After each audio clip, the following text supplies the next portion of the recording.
Well, welcome everyone. We're going to go ahead and start the meeting. Today's agenda will include word gun, an update and action on the capital zoning and design rulemaking, several other action items on design and citing projects, any proposed commemorative work, quote the pillbox, and action on the report, and some gratitude for our partners with the Capital Region Watershed District, and an update on the Nellie Stone Johnson statute and other project updates. You will see that I will be rotating between glasses today. I finally just give it in. I turned 45. I need readers, and that's just how we're rolling. And eventually I'll get by both. So we'll go ahead and start and do a roll call here.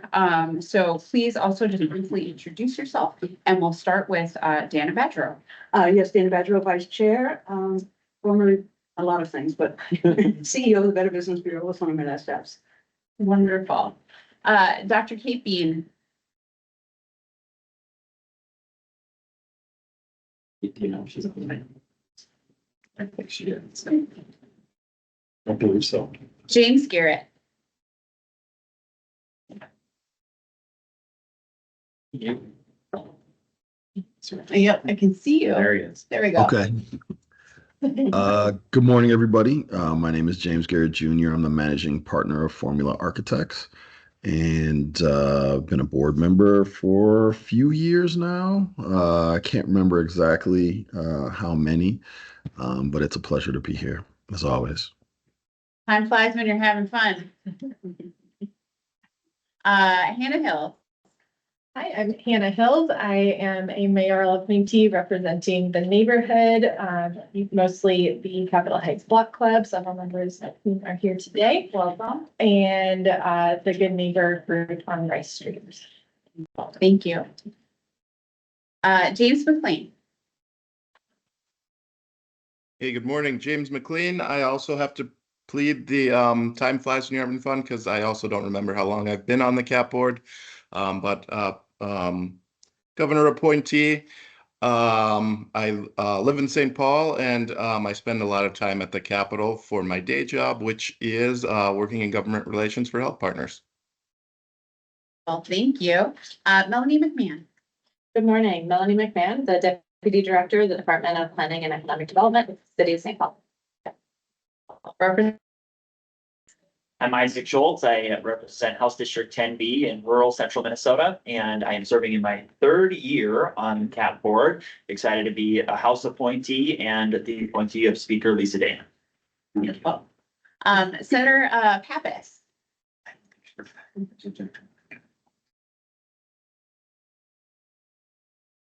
She might jump on the board. Dr. Bean, I think you are with us. Good morning, everybody. Sorry, I'm signing on a few minutes late because I was circling around looking for parking. I'm the Executive Director of the Minnesota Museum of American Art, and I'm not sure what the what we're supposed to say. Just a quick intro. That works. Okay, We're thank glad you. you're here. Wonderful. I am also here. Okay.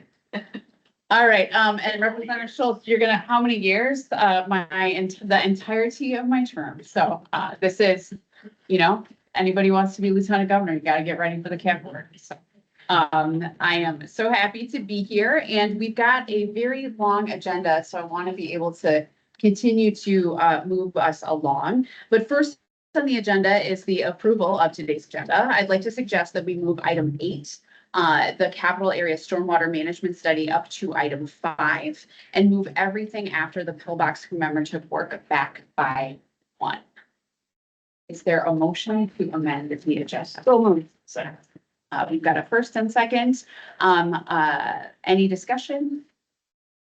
Seeing none, all those in favor say aye. Aye. The agenda is approved.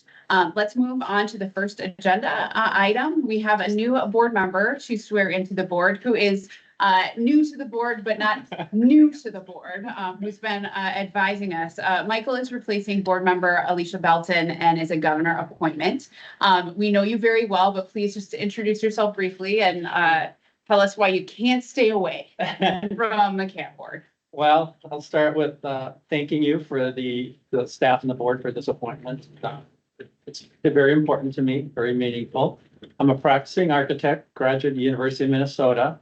I have 20 years of experience on the Capitol complex with leading the Capitol restoration, working with Dana and Wayne back here and Brian and a lot of these people, and also worked on the Capitol Mall restoration, memorial repair.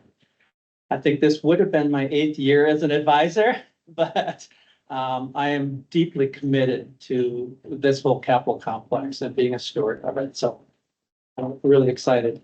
Well, we're so excited to have you. And so please stand and raise your right hand.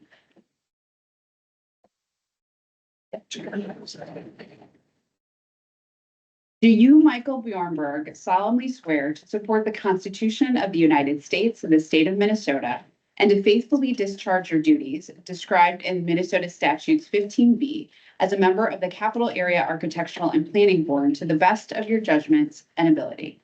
I do. Congratulations and welcome aboard. Thank you.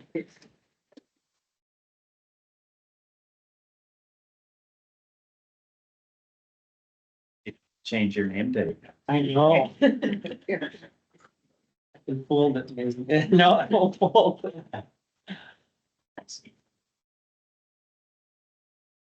Right. Yes.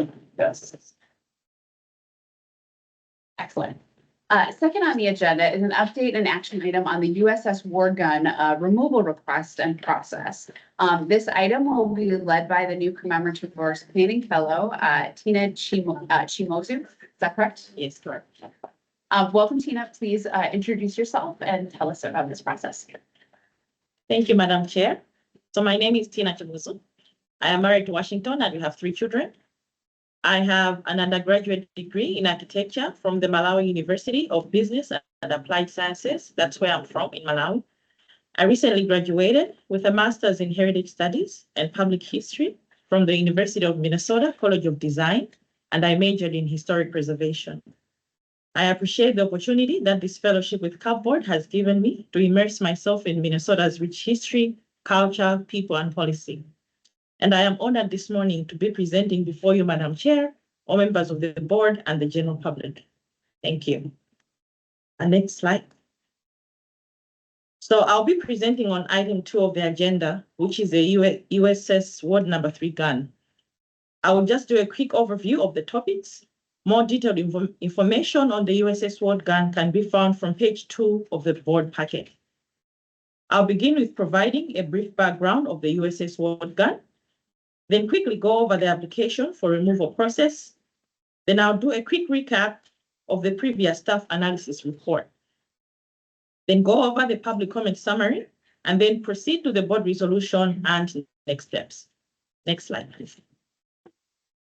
So the USS Ward gun is a Second World War memorial that sits on the south edge of the lower Capitol Mall, west of this building that we're sitting in.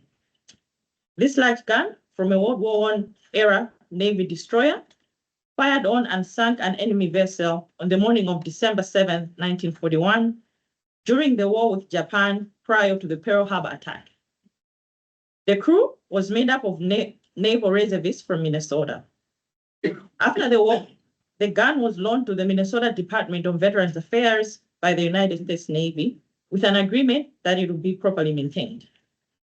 The gun was installed on the state capitol grounds in 1958, and it continues to be owned by the United States Navy.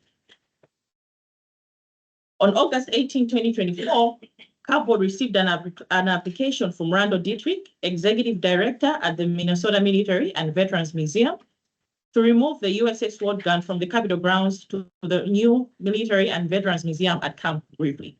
Next slide. This overview of the commemorative works removal process is included in the USS Ward gun memo in the board packet.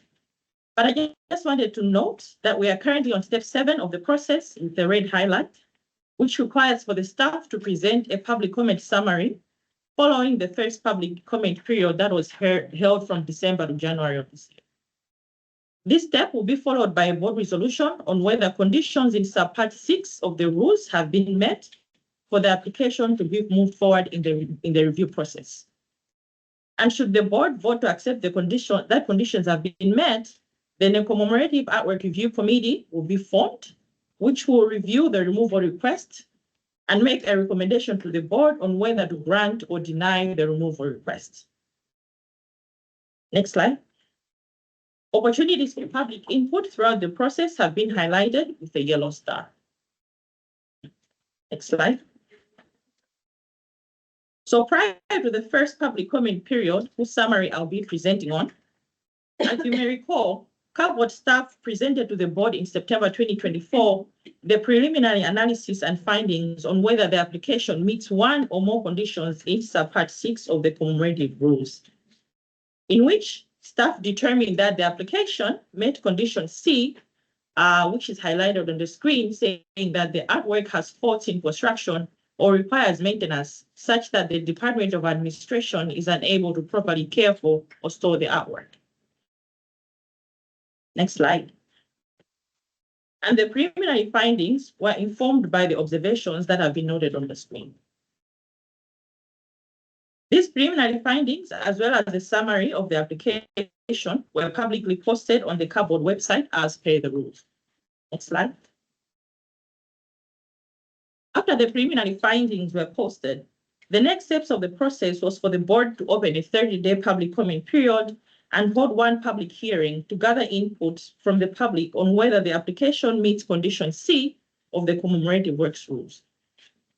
A 35-day public comment period was conducted, as well as one public hearing. A complete listing of public comments is enclosed within the board packet. However, in summary, CAAPB board staff received a total of 17 comments from the public comment period and hearing. Of the 17 comments received, only 16 were counted because one person submitted their comment twice for the public hearing, both in writing and in person.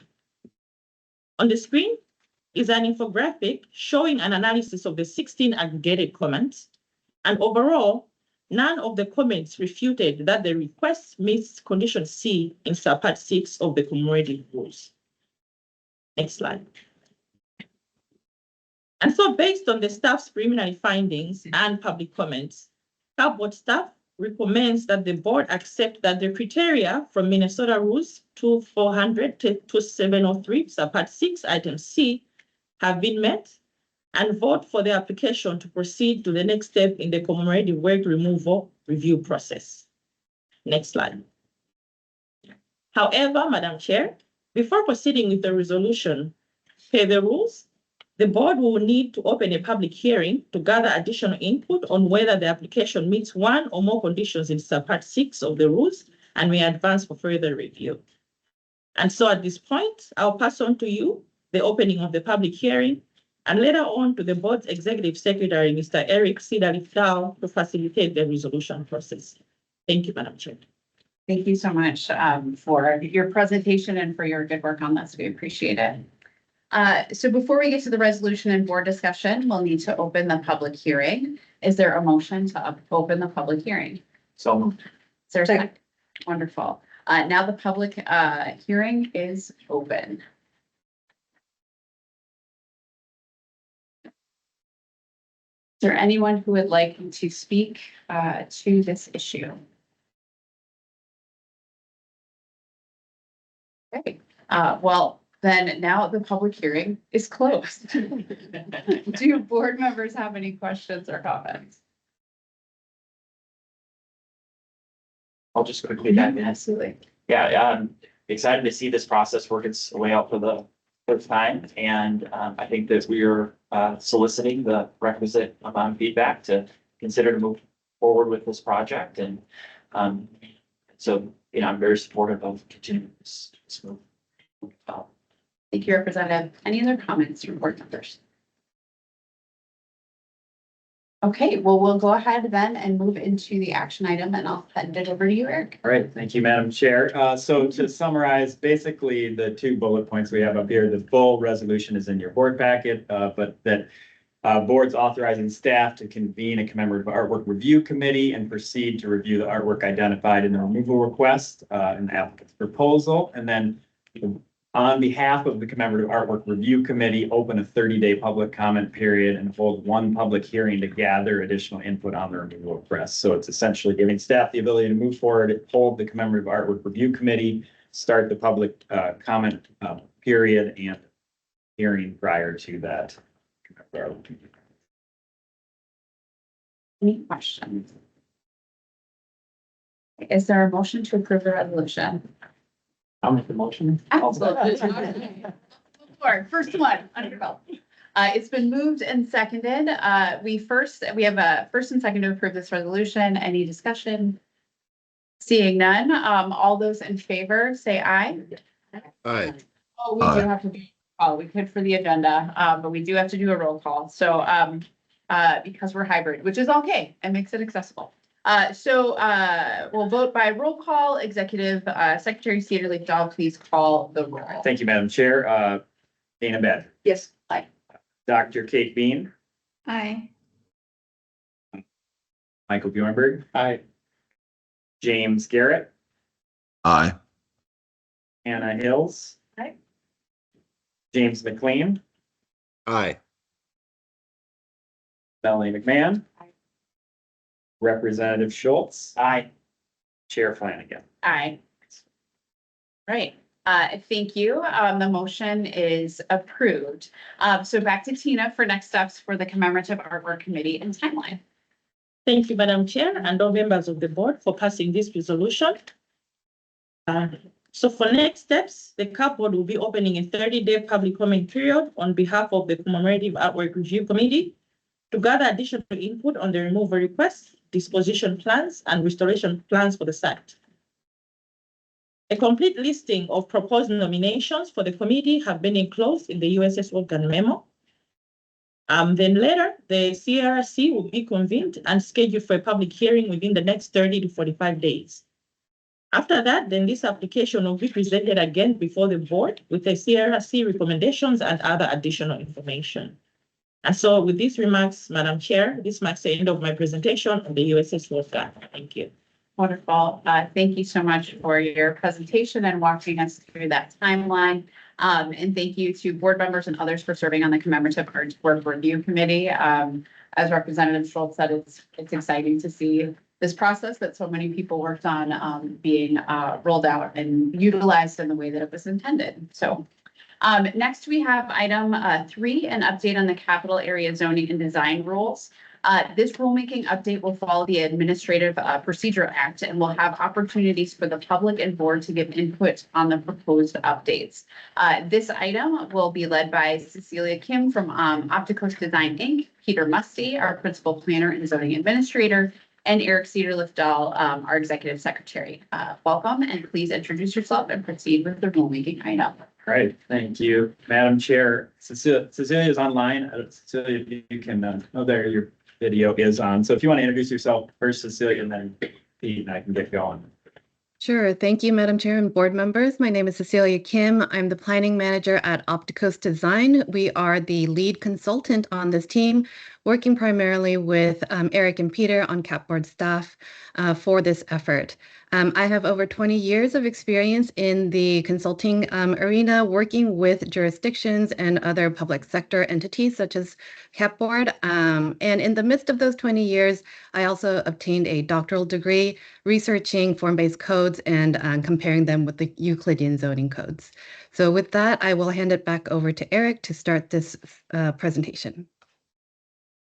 Thanks, Cecilia. Thanks, Madam Chair. So Pete and I won't introduce ourselves, because you already know us. But so this agenda item is in your board packet on page 45 on the screen here. We always put the board packet number so you can follow along if you want. And then we also sent you on March 21st an updated version of the rules that we posted on the web, as well as there are copies available over there. And if you need a copy, that's what we'll be working from for page numbers today when we refer to those during the presentation, because this is an extensive presentation. And we're going to try and move through it quickly and get to this kind of notable items that we want the board to understand and potentially have discussion on, but we'll move through it pretty quickly, a lot of it, because a lot of it is non-substantive, but we want to get to some of the more substantive changes. So here's our agenda for this overview.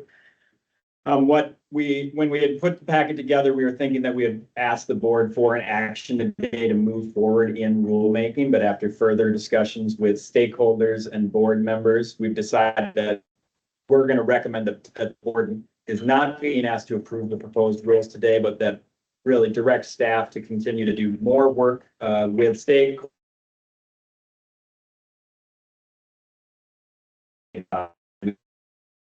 At a future public to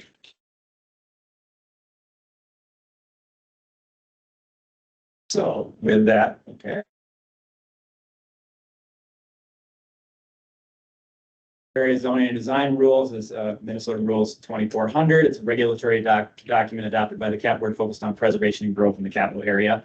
And we have statutory authority to do rulemaking under Minnesota statute section 15 via 03 subdivision 6, which provides us that general rulemaking authority. For some reason my screen here is not. There we go. Okay. So the legislature gave us funding to do rulemaking in 2023, and we're utilizing that funding to do work with Opticos and develop the Administrative Procedures Act process to develop the rules to doing research. But we're really updating the rules because the last time we did this was prior to our newer comprehensive plan, and also ordinances have changed in the city of St. Paul that we're trying to align with, plus modernization of zoning in general. So in developing rules, we need to put together a statement of need and reasonableness, and we have to really prove to the board and the public through the Administrative Procedures Act that the rules are necessary and reasonable, and that they can align with the comp plan in the current city of St. Paul zoning. Documents we've used so far. I'm gonna keep moving through this. So to talk. And I'm going to show you this graphic as we get there. But basically, we'll be following the Administrative Procedures Act, which is Minnesota Statutes Chapter 14, as well as Minnesota Rules Chapter 1400. We have conducted and will continue to conduct outreach efforts to ensure inclusive and well-informed rule development process. We already held a request for comments January 13th to February 13th, 2025. And then we worked with specific stakeholders on our rules thus far. The City of St. Paul, the Department of Administration, State Historic Preservation Office, Minnesota Historical Society, to name a few. Our plan when we actually put the rules out for comment, because the first request for comments was just letting everyone know that we're thinking of doing rules. Once we put the rules out that you have here with you today, once they're amended and we come back to the board, we plan to mail every property owner in the CAP board area information that we are doing rulemaking, and we would like that feedback from them and letting them know about the comment period and giving them a link to the direct rules as well as the statement of need and reason. Bless you. So here's just a little graphic. Again, the stars are where there will be opportunity for public comment. And so we are really at that develop proposed rules and SONAR and kind of at that board action and board review and action. And guess I can't, let's see. I'm just going to stand up here. So yeah, we're kind of right here and we're headed this direction, right? But we always can circle back. Right in there, and same as once we get up here, once we have issued a notice of intent to adopt, we would then open a public comment period for at least 33 days. And we are intending to open just the public comment period and not hold a public hearing. If what feedback we get during the public comment period has us change the rules, then we would come back to the board and do review again with the board and hold another public comment period so that we're making sure that we get input from the public on the changed rules.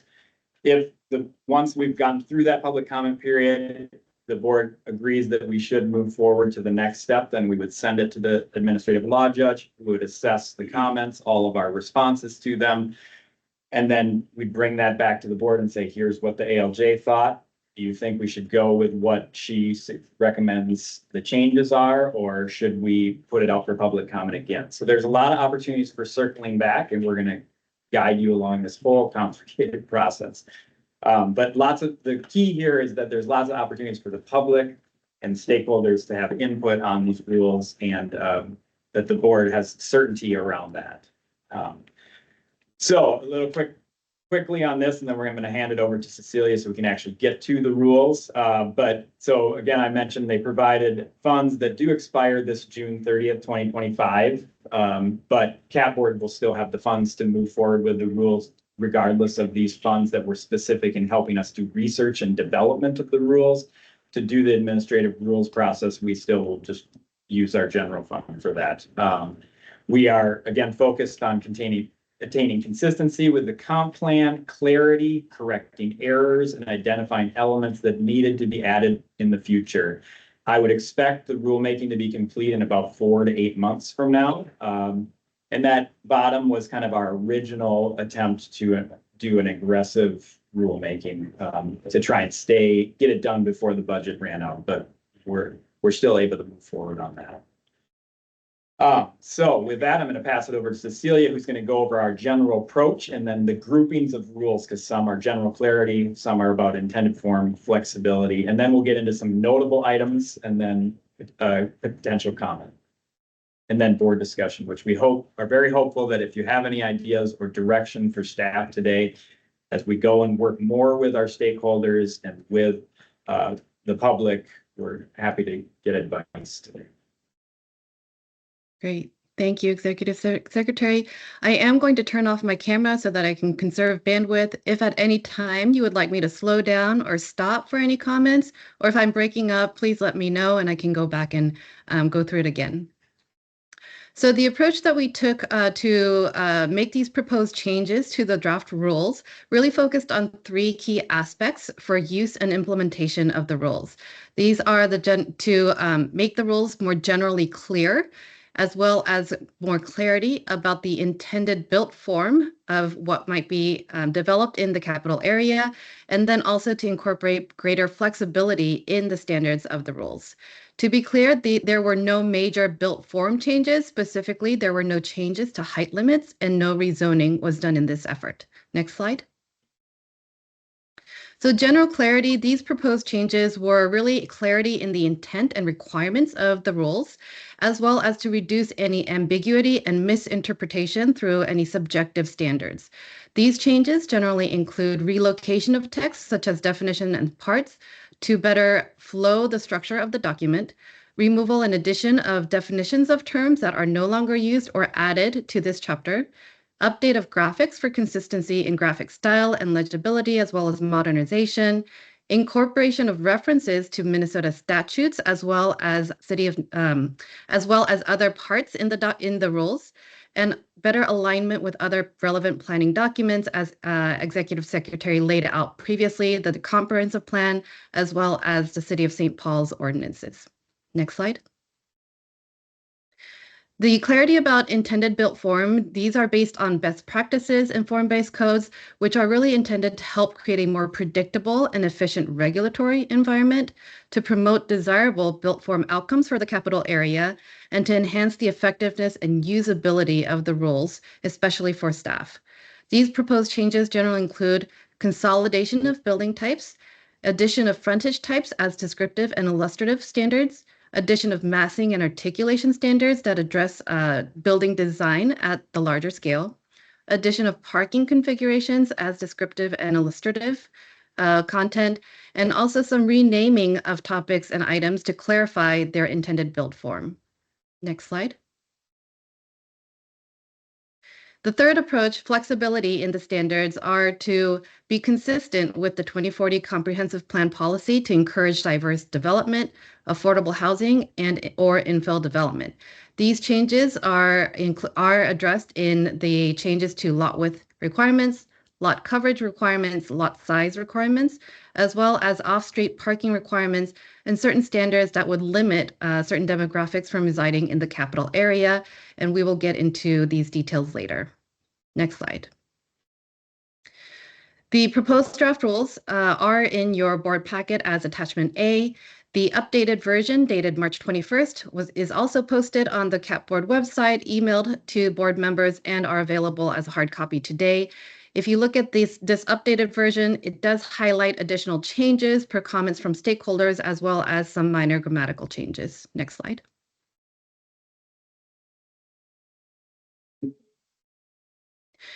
So the proposed, excuse me, previous slide, please. There we go. The proposed, yes? You're good, go ahead. Great. So these proposed rules do include best practices and recommendations from the Office of the Reviser and some grammatical changes, including renumbering of parts, updating of references, and modifying number formats. These I will not particularly bring up as these are non-substantive changes and will be are shown in the draft rules hard copy that you have. Next slide. So some title changes have occurred. These changes are primarily to be consistent throughout the document as well as in the rules. Some title changes are intended to clarify their intent, such as the Part 2, 2400, 2030 for interpretation and height limits. So next slide. Some of these title changes are intended to clarify and better describe the part, as well as for ease of navigation from the table of contents.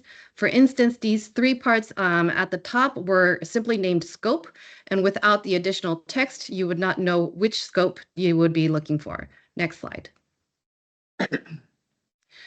Some of these title changes are intended to, again, better describe the part, such as the sign design standards, intent of nonconformities. They have added text to better imply or reflect what content they are actually addressing. Next slide.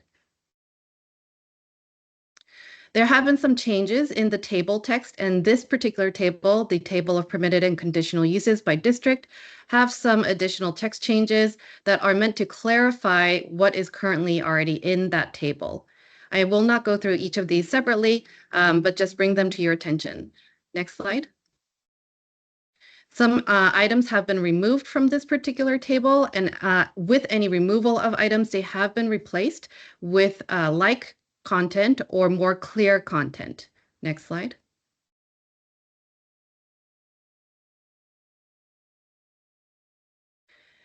In this table as well, the ordering of some of these sub rows or subcategories have been readjusted so that they are in alphabetical order. Next slide. And some text has been modified, such as references, as well as clarity of the standards in the text in the table to add additional wording to clarify those particular standards. This table is the frontage design standards, and it applies to the frontage types that are in the rules. Next slide. These particular parts have added text for clarity. Each one has a different intent for that clarity. Most of them are really to clarify the standard itself. Next slide. These particular parts have added text for clarity and timing. Specifically, they have whether these days in timing are for business days or calendar days. Next slide. And these two parts are additional new parts. I have them highlighted here because they will be brought up as notable items for further discussion. The first one is projects on public lands, and then the second one is historic preservation. Next slide. There has been some renaming of the parts, as I previously mentioned, most notably the zoning district for moderate density district, which is the RM district, has been renamed mixed residential district so that it better reflects the intent and built form of that particular district. The overlay district has been also renamed from Central Corridor overlay to Capital Rice District overlay to better align with the Capital Rice District development framework. Next slide. All of these renamings have been updated consistently throughout the document, and that is what most of these parts address. In addition, some of the subparts have been renamed to more clearly identify the content of that particular subpart, including proposed changes. Next slide. Frontage type names have been renamed as well too. The flexible frontage is now the mixed commercial frontage, distinct from the mixed residential frontage. Both frontage types are intended to be a mix of uses, but with a primary focus on either commercial or residential. Building type names have also been renamed for simplification, such as the small multiplex, large multiplex, and courtyard multiplex. Next slide. There have been text changes for clarity. These particular items here show which words have been changed to ensure that clarity. Next slide. And these as well, particularly in the last 3 items, the term further review is changed as site selection to clarify that this review is for site selection. Next slide. There have been other changes to clarify the intent of the standard as well as the standard itself. And these again are non-substantive changes, and so I will not go into these in detail. Next slide. There have been some changes in the text for consistency, mostly in the wording itself. And so these are the parts that have those types of changes for consistency throughout the document. Next slide. There has been some removal of text as well too. These particular parts or these definitions are no longer used in the rules and have been removed from the definitions section. Next slide. There are also other changes in the table of permitted and conditional uses, where again, once removed, have been either replaced with specific references or other like content. The asterisk as a footnote was also removed because it is no longer relevant to these standards. Next slide. Again, here are some parts where specific words were removed simply to clarify the standard. Next slide. And then in this particular items, there was text redundant with other parts of the document or standards. And so these redundant text were removed. Next slide. In this particular parts, there are standards that will be mentioned in the flexibility of the standards, which include changes to lot coverage and floor area ratio, as well as parking requirements. Because of proposed changes to removing those types of standards, these particular parts are no longer relevant and thus have been removed. Next slide. Building types, because of their renaming, some of these building types had been listed under zones, and because of that consolidation and renaming of building types, certain building type names have been removed. Next slide. In the frontage design standards section, there have been some texts that have been removed, one because they are redundant or no longer relevant for this particular section, as they have been replaced with other like kind of standards. Next slide. Again, these parts have redundant or no longer relevant standards that have been removed. Next slide.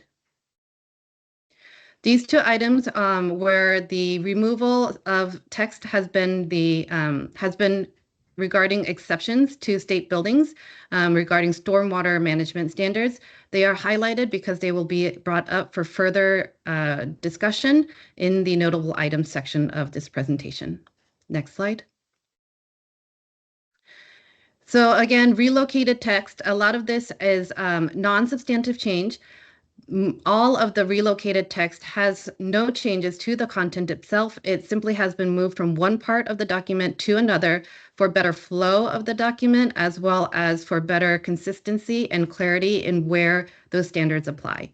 And this particular one is where the zoning districts have been moved up so that they are more consolidated in its location. Next slide.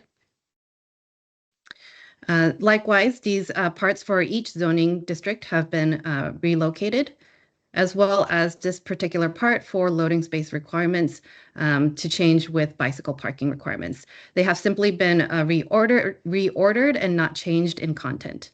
Next slide.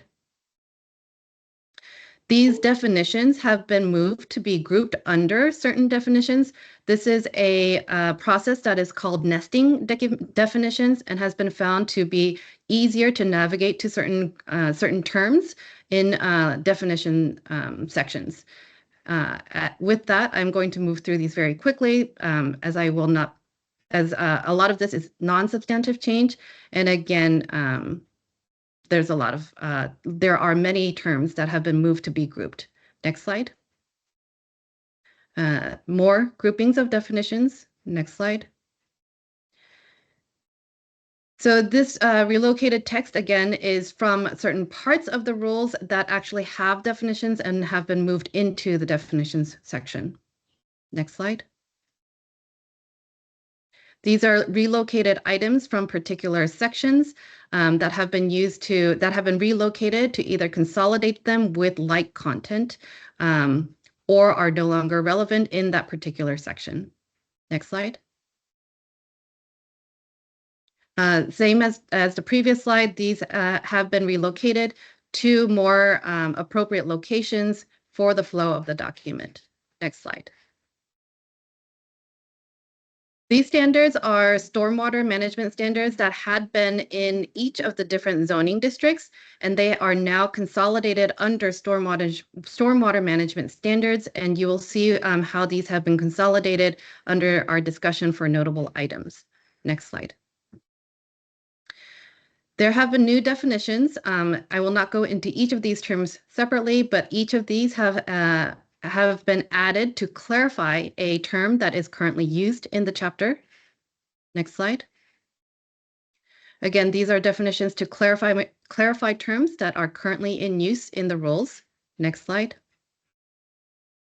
These are terms that have been added because they are new terms being used in the rules. Next slide. These are, again, different definitions to clarify a term used in the rules or in other relevant planning documents to clarify what they mean for the rules itself. There are a couple down here, such as frontage and middle housing, that will be added per comments from stakeholders. Next slide. These graphics are, I'll go through a list of updated graphics, and again, very quickly, they have been added mostly, or updated or added mostly for graphic style consistency, modernization, and legibility. Some of these are in the definitions as shown here. Next slide. And some of these are for the zoning districts. These primarily show the updated graphics for each of the different zoning districts. Next slide. These graphics are updated graphics for height districts as well as frontage maps. All of these updated graphics do not have any substantive change in them. They are simply a updated version of what is currently in the rules. Next slide. These are new graphics to illustrate a frontage, which had previously not been in the rules and are intended to assist in better understanding the form of these particular frontages. Next slide. These are updated graphics for each of the building types to better reflect the building type standards and illustrate the current building type form for graphic style consistency. Next slide. These are new graphics for parking configurations to illustrate each of these different types of configurations for better understanding of how they look. Next slide. These are added references throughout the document. These particular ones are internal ones for ease of navigation to a particular referenced map or part, including those that you see here. Next slide. This particular part references the new part, historic preservation. There's one item where there's a new provision to include that reference. Next slide. These are new subparts that include the references to the part stormwater management standards. These new subparts have been added because, as I mentioned, the particular stormwater standards have been moved and consolidated under this stormwater management standards section. Next slide. These references have been added for internal reference to navigate easily to a different part of the rules. Next slide. As well as these particular parts and items. Next slide. These three parts have added references to the board's website, which includes a link to the application form that is identified in each of these parts for easy navigation to that application form. Next slide. These three references include references to Minnesota statutes and is more of a helpful nod to where these statutes apply for these particular parts. Next slide.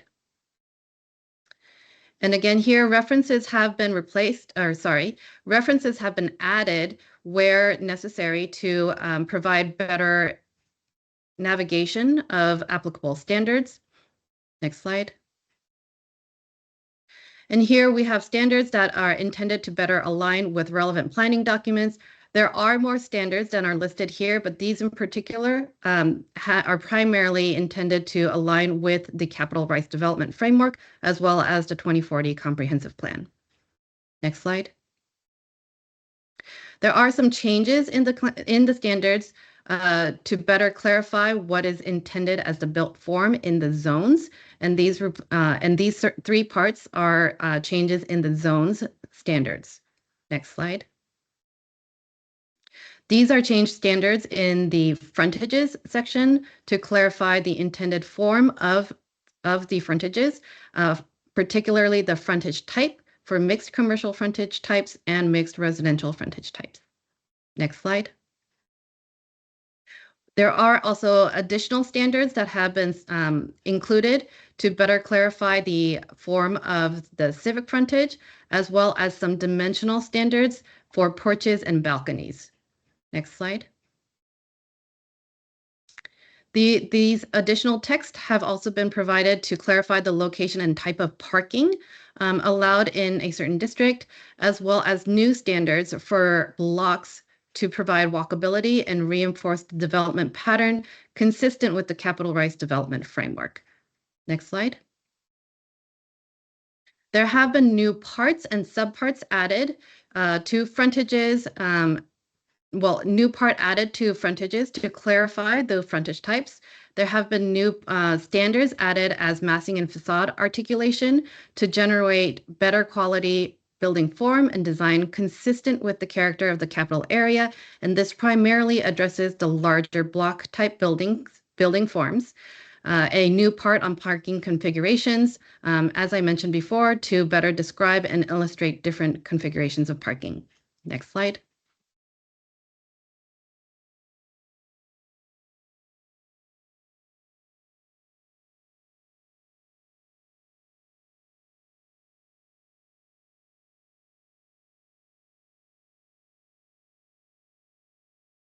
Next slide.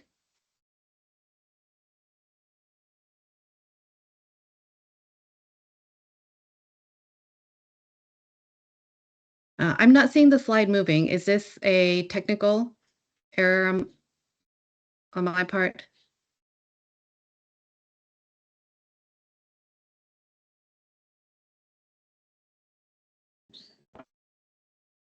I think we'll just kind of skip through these tables that she was gonna go kind of to our notable changes.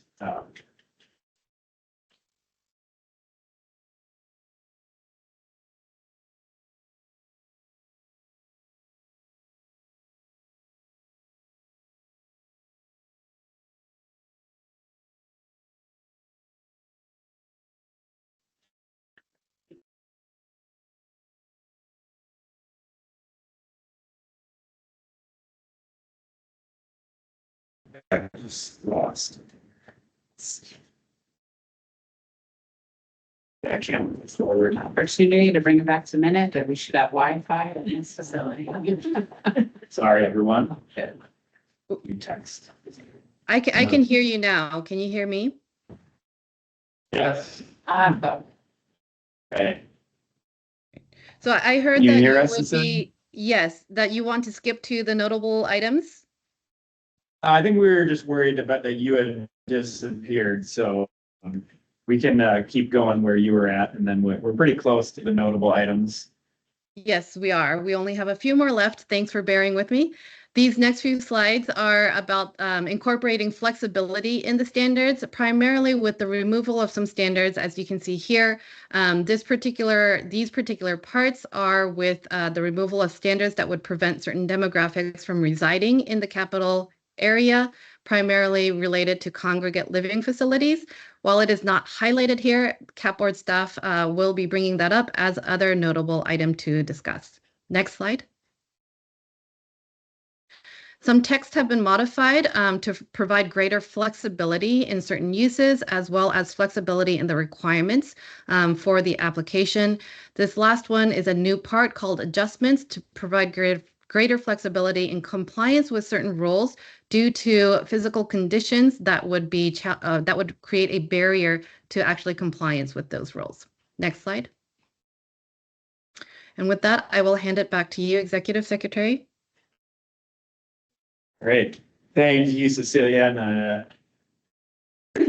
And, Does it imply that aside from stormwater management and public that in, there was nothing really controversial, a lot of the rearrangements that we've just been through?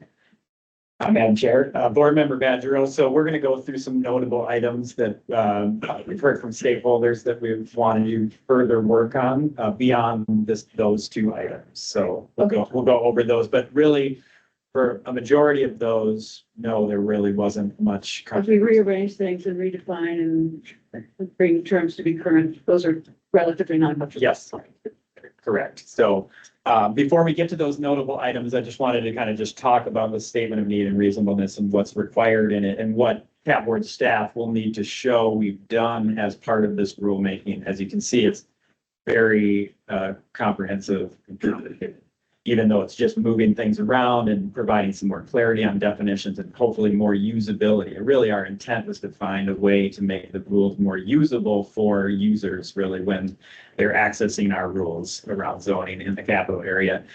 So really the sonar, we have to reach out to classes of people that would be affected by the proposed rules. So again, as I mentioned, we're going to let everyone in the CAP board area know by mail, as well as on our web and Gov delivery, and then potentially host some meetings about, how much could these rules cost different zoning challenges. We work to try and not have any additional costs, but that is something we need to consider and lay out. And when we kind of come back before you, we'll talk about any costs that we're seeing. But, at this point, we're not seeing, at least for business owners and residents of the CAP board area, zoning isn't going to change cost wise.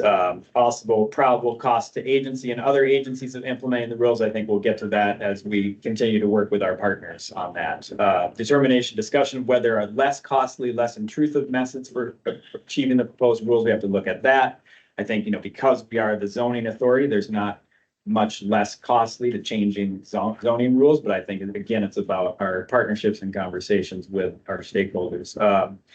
Alternative ways, there really isn't too much alternative ways, but we do have to consider that too.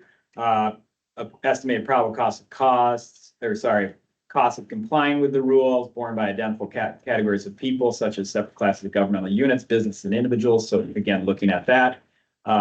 Consequences of not adopting them. So we'll also identify that. And that is all in our draft sonar right now, like how we've assessed that. But I'm not going to go into detail on that because we're not suggesting we should approve it and move forward with these rules today. And then any differences between the rules and existing federal regulations, we're not really seeing any there. And then the cumulative effective rules. So we'll need to do all of that when we do bring these forward, just a kind of sense of what the sonar is. I'm not sure who all has been through rulemaking via the CAP board or other rulemaking before, so I just wanted to kind of lay that out.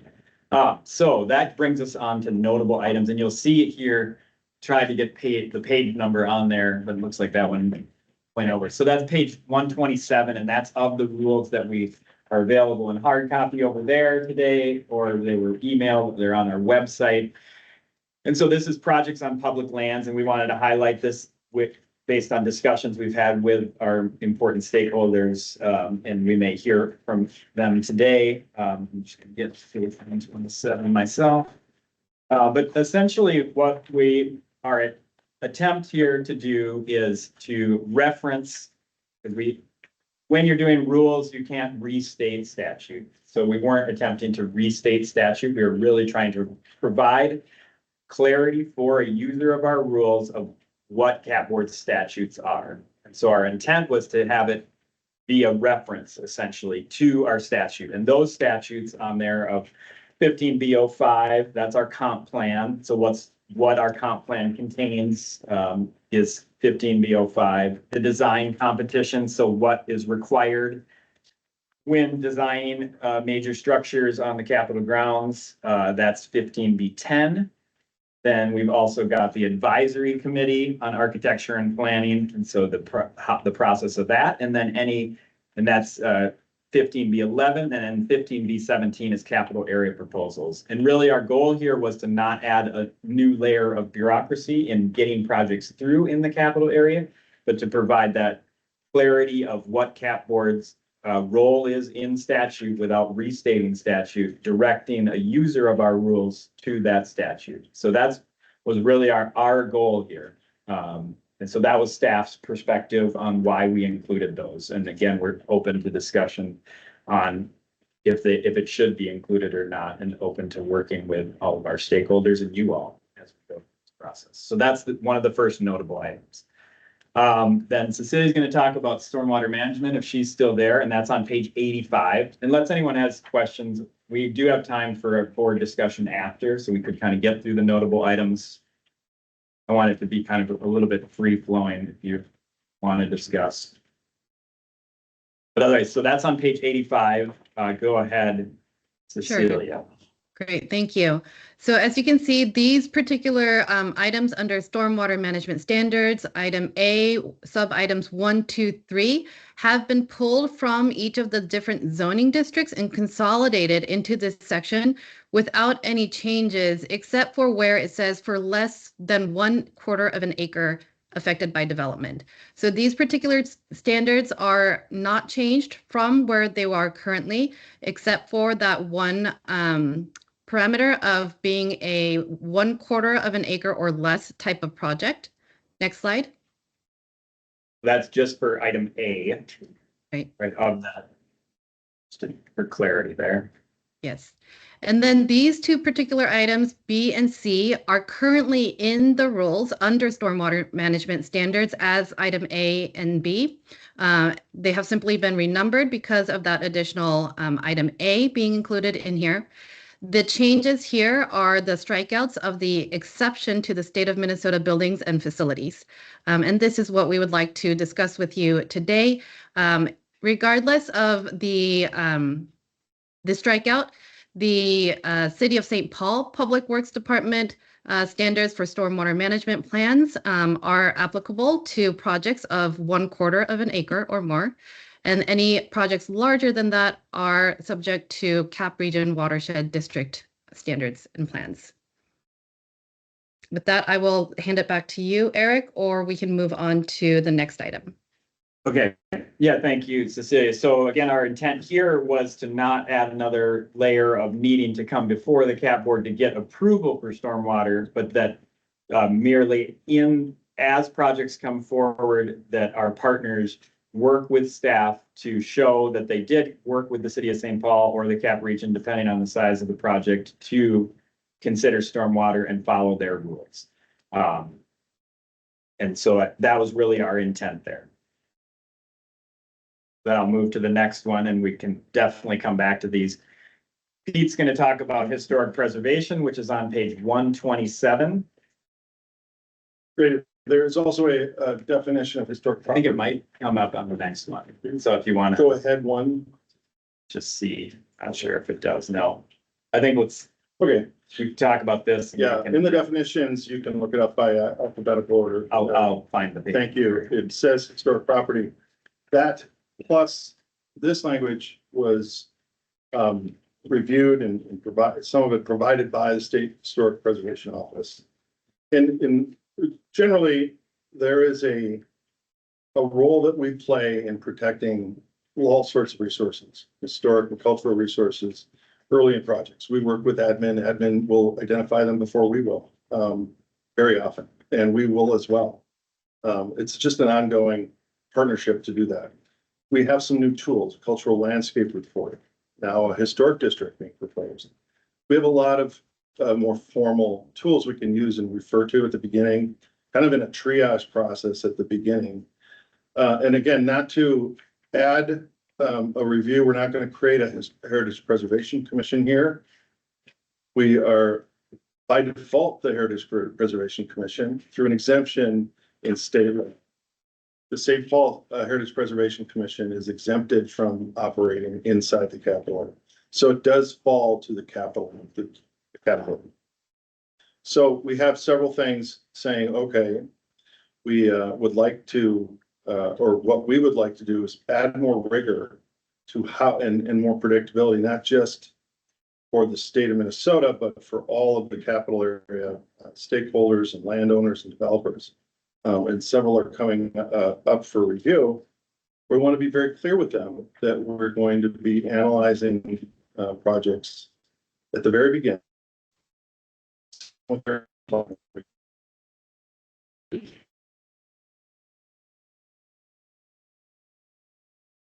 Resources.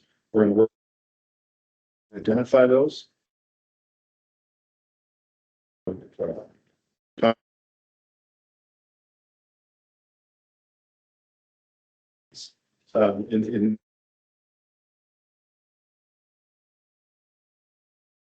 or institutional or private lots will be required to submit information.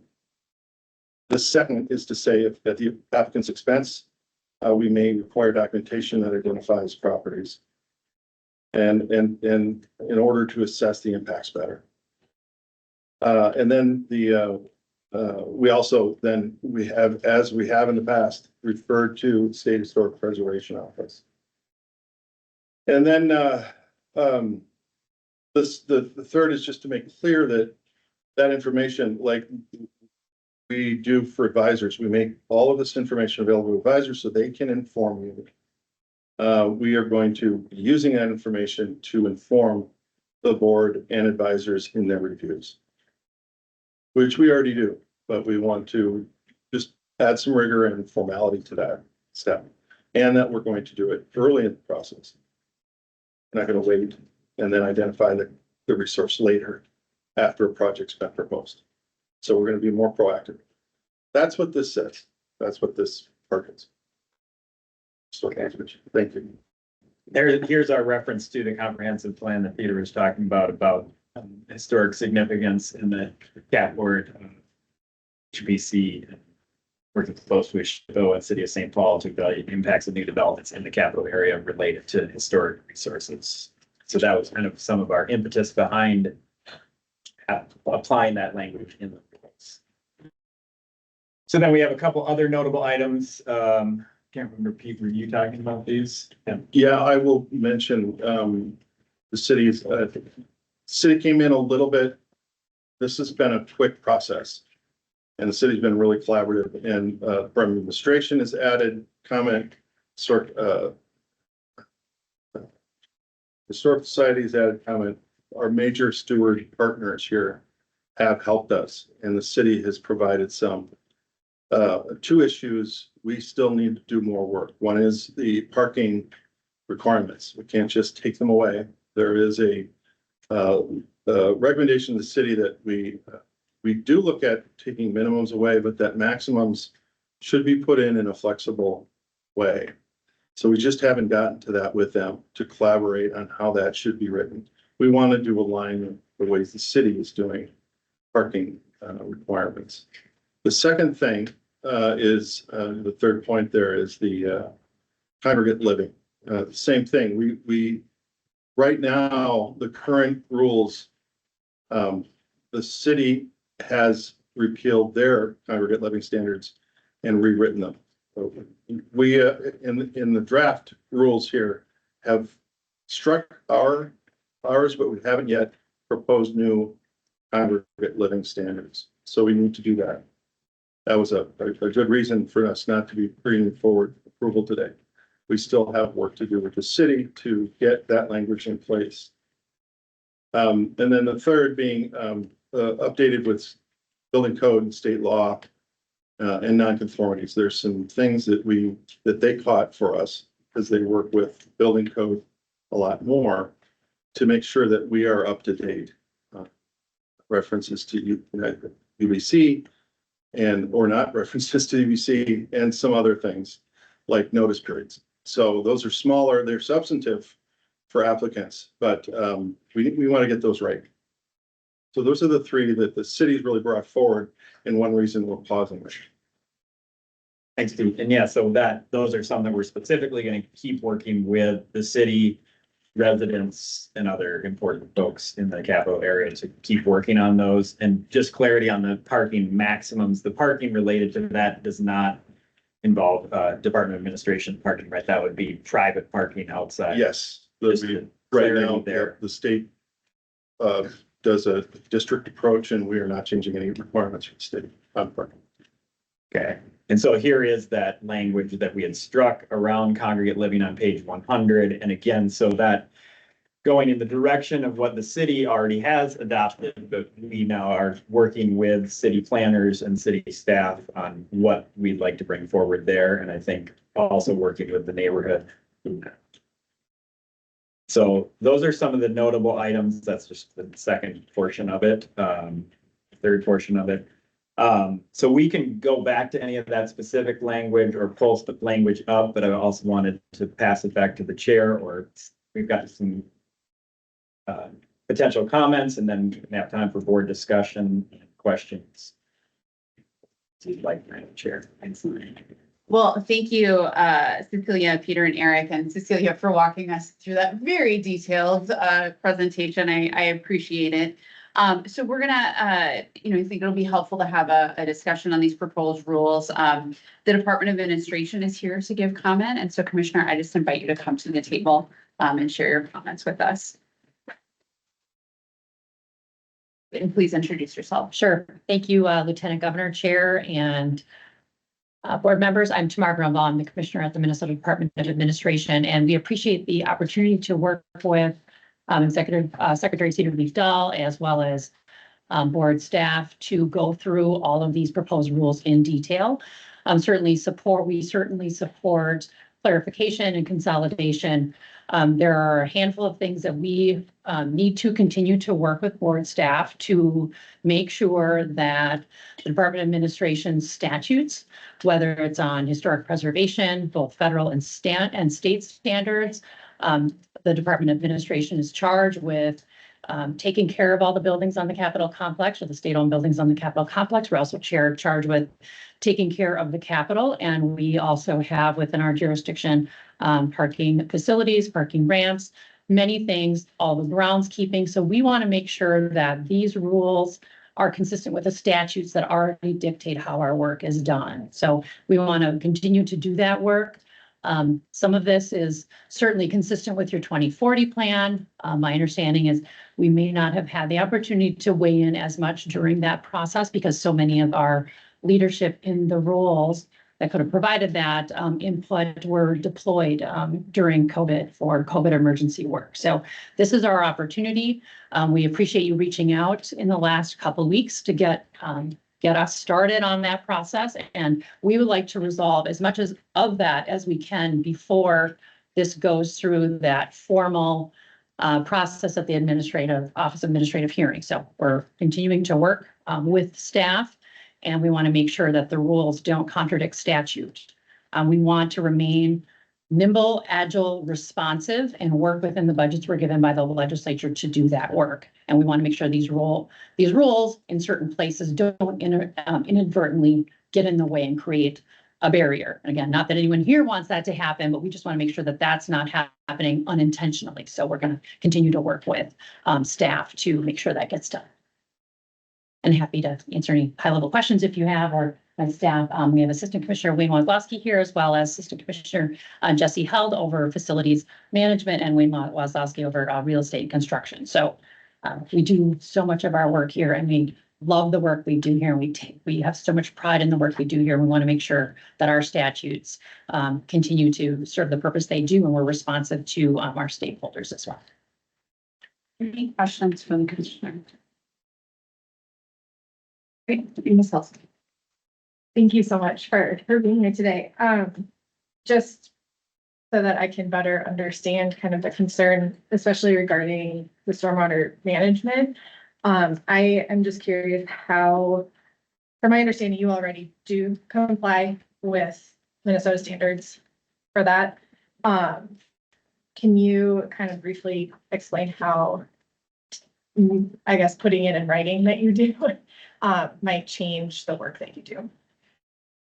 Chair, board member, certainly, and we were not going to provide in detail Okay. comment today, but to follow up, Yeah. one thing that jumped out on me based on the stormwater presentation is the state-owned facilities on the campus. They vary from being 100+ years old to something more new and modern. And we want to make sure that whatever standards are adopted by the rules take into consideration the age and of the buildings, for example, their condition. We can make upgrades to our buildings only to the extent, or do facilities or maintenance only to the extent the legislature gives us money to do that. So a rule that would somehow insert, for example, hypothetically, a new requirement or a new expectation, we want to make sure that that is not necessarily the case. We want to honor the 2040 administrative plan, but we want to make sure that our statutes, our standards, our legislative and stakeholder directives come first. And that if we're going to be required to do something, we have that funding from the legislature to do it. Thank you so much. Yeah. Appreciate it. Any additional questions? Thank you, Chair. Thank you.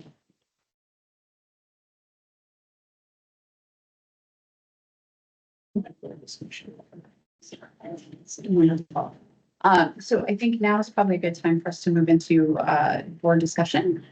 I think in particular, some of these pieces with regards to these three particular pieces with public land, historic preservations, and stormwater. So I would just go ahead and open it up. And I know that there are folks who are here to comment with regards to item number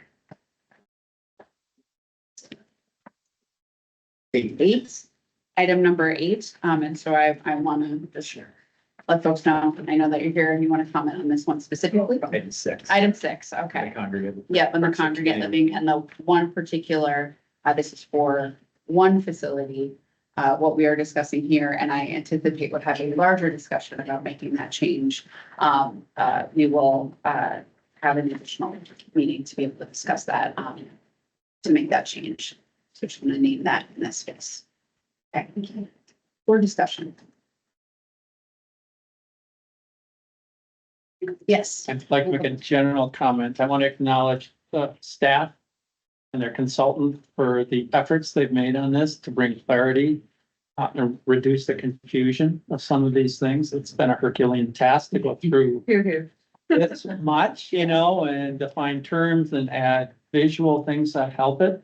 I think in the end, it will help us as proposals come to us to give us more information to go by. And anybody who wants to come in and develop on the capital complex, or even agencies, how to move forward, better understanding of how to move forward. So I think it reduces some of that confusion dramatically. So kudos. I mean, watching from an advisor viewpoint, it's, it's incredible. So thank you. Absolutely. I'd associate myself with those remarks. James McLean, go right ahead. Thanks. Is it possible for us to go to slide number 106? I think it was just the next one that I had a question on. I wasn't sure if I was understanding.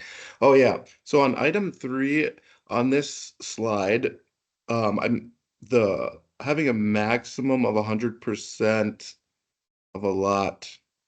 I'm just trying to understand what that maximum of 100%, what does that mean? Like, can you go above 100%? I was just confused by that. Sure. Generally, it means that the impervious area, so like a hardscape surface, can be up to 100% of the lot, right? In the other ones, it can be up to 40%, up to 85%, right? So that means that the remainder of that should be more or less landscaped or open space type green space, whereas the hardscape surface, there's a limit on that because it is impervious and does have an effect on stormwater management. Gotcha. Thank you. Very helpful clarification. And if it's okay, while I have the floor, I have a completely different just question on the another section about parking maximums. I feel like I've I kind of understand the concept of eliminating parking minimums, but and if I was tracking, this is something that the city was interested in. But can you just have a little bit more background on the what the having parking maximums? What's the thought process behind that? Certainly. Sure. I would like to just recognize the city as well. I don't think that Tony Johnson has been working with us, has really led the way at the city of St. Paul with looking at all the way along, especially the most urban corridors, parking minimums, and actually eliminating parking minimums. And then the city looked at parking maximums, and the idea that we wanted to cap how many, how much parking, automobile storage that we do on site. And I think they concluded, and this is why we're pausing a little bit, they concluded that there should be a maximum in place, but then some flexibility written in to allow for some changes, but that the private market should determine, the developers should come in and be able to determine the parking needs that they have. So we are proposing to, or at least in rhetorically at this point, going to be looking at reintroducing parking maximums. They may not be the ones that we've had on the books until now, but we would put them in and then rate them in the same way that the city does. And I actually apologize, I can't give you a little more detail on that, how they do it, but it's also through a conditional use permit process as well. And I hope that helps you. Yeah, it does. I'm just trying to think of a circumstance, because I understand getting rid of the minimum so you have a bit more flexibility, but is it a concern that a developer would come in and put in too much parking? Is that based on it doesn't seem like they would, I mean, that I assume adds costs, but is it just looking into the future that maybe we won't need as much parking as they think? I'm just trying to figure out what is the potential problem that maximums address. I guess I didn't even realize there were already maximums. I'm just used to hearing arguments more recently about minimums, but yeah, I'm just trying to understand what the point of maximums are. If we're going for a market-based thing, are we concerned they're going to overbuild parking?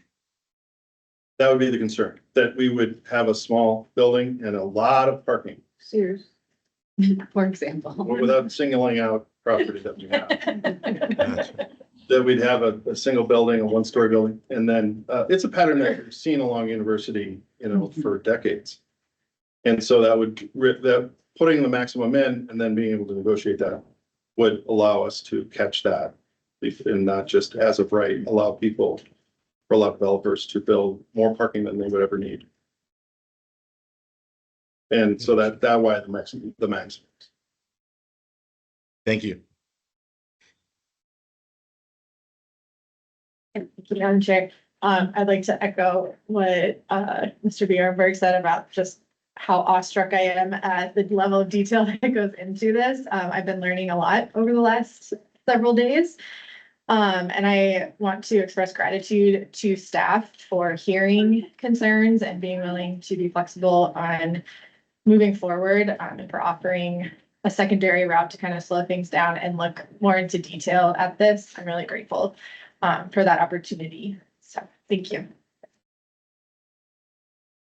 That's great. Thank you, Madam Chair. And just echoing the thankfulness of the work that's done, but also the ability to continue the collaboration and continue, particularly with the city, the work at looking at some of these specifically, just wanting to ensure continuity as well, right? So that when you cross the street, there's not a different standard, thinking about, the parking minimums and maximums and, responding to market conditions and wanting to ensure that flexibility. I think it's also being responsive to market conditions to ensure continuity and clarity around between, within the city as a whole and CAAPB board jurisdiction. So I appreciate that. Thank you. Thank you.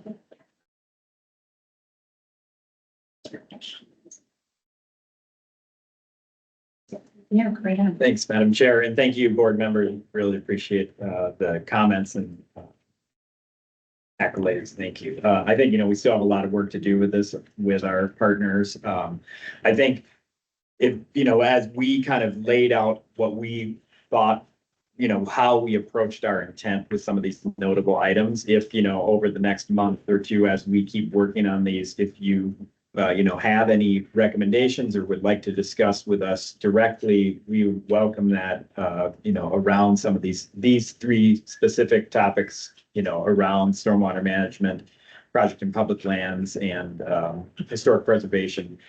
Staff, we're not lawyers. We're coming at this from a practical point and thinking about how can we provide the most information to users of the document.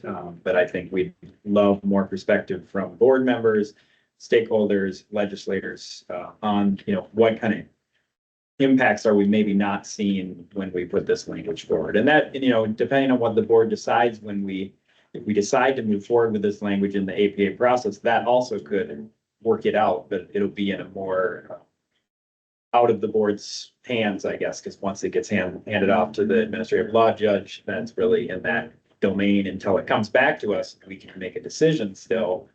Could still pull it at that point, but we would welcome any input on those items. This was staff's best attempt along with our consultant, and they've just been fantastic. But I think we would welcome any of that here or later. So I don't want to belabor it because we do have a lot of other items, but really appreciate your time today. So I'm going to continue to move us along here. My recommendation is that we table the proposed rules and the CAP board staff come back at a later date after meeting with stakeholders and ongoing conversations and taking into account the comments we've heard today, as well as just board discussion before we move forward with the rulemaking process. Is there a motion to table this item? Is there a second? Thank you. We have a first and a second. Any discussion? All right, let's go ahead we'll take the vote by roll call. Executive Secretary, please take the vote. Thank you, Madam Chair. Dana Badgerell. Aye. Dr. Kate Bean. Aye. Michael Bjornberg. Aye. James Garrett. Aye. Hannah Hills. Aye. James McLean. Aye. Melanie McMahon. Aye. Representative Schultz. Aye. Chair Flynn. Aye. Motion passes. Thank you. Motion approved.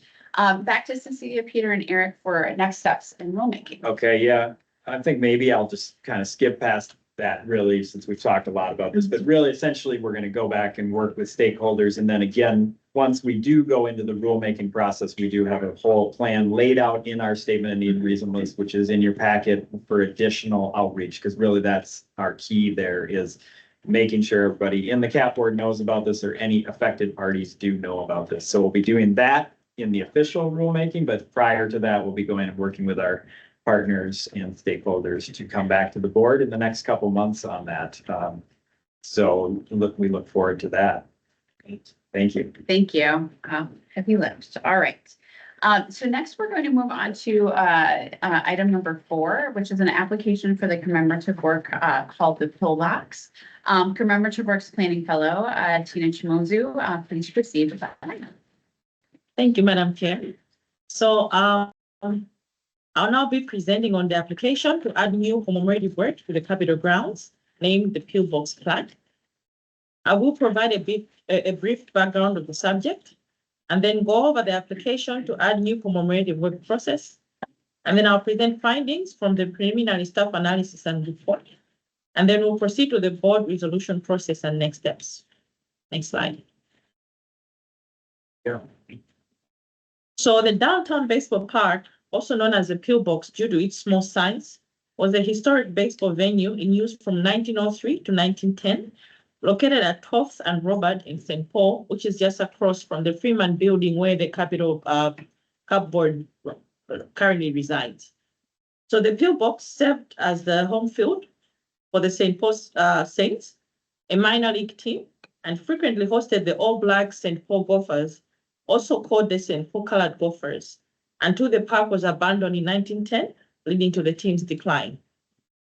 At the time, professional baseball remained segregated, with organized leagues excluding Black players until the 1940s.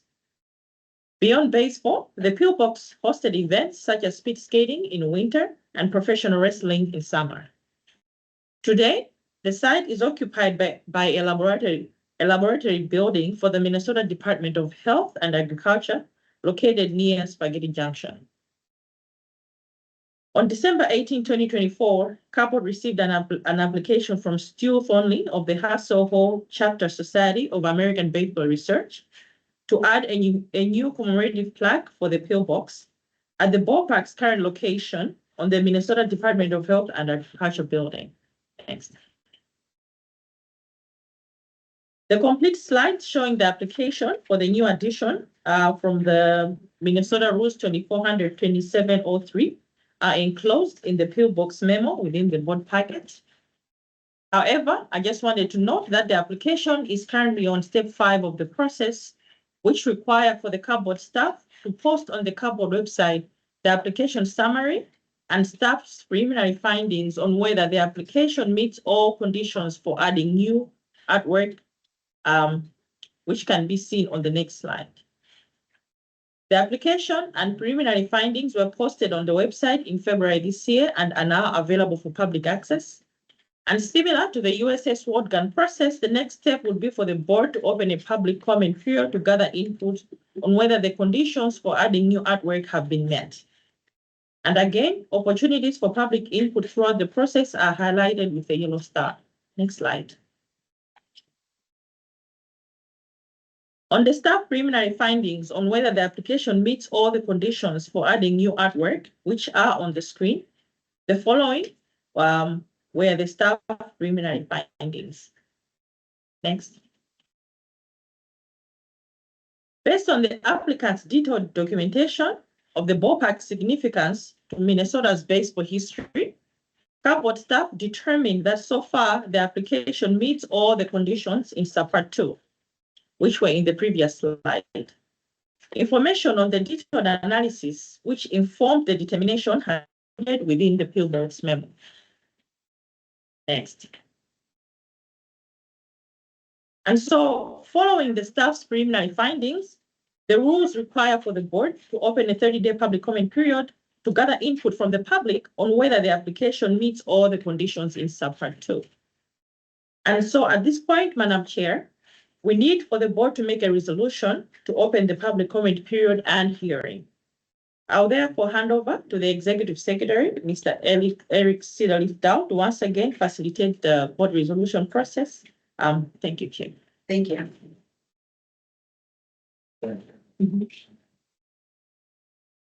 Are there any comments or questions from board members?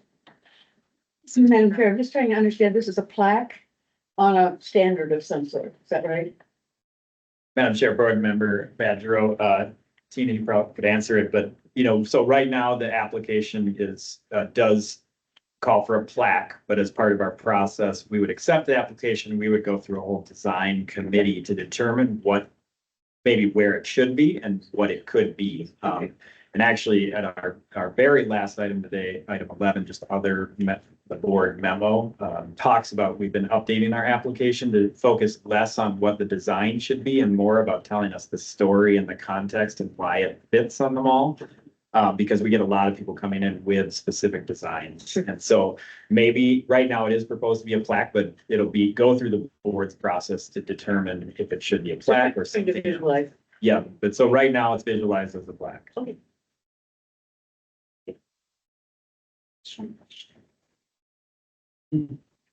Comments, snide remarks, anyone online? Okay, well, I think this is exciting and an important part of history. So I'm grateful that this process is being utilized. We can go ahead then, I guess, and we can summarize the resolution on the screen. Sure, Madam Chair. Thank you. Essentially, it's accepting that our staff's proposal that the application has been met and beginning to open the 30-day public comment period, and we will hold one public hearing to gather input and then bring that back to the board for them to actually approve the application and move it to the next step. But it's all in your packet. Don't have to page.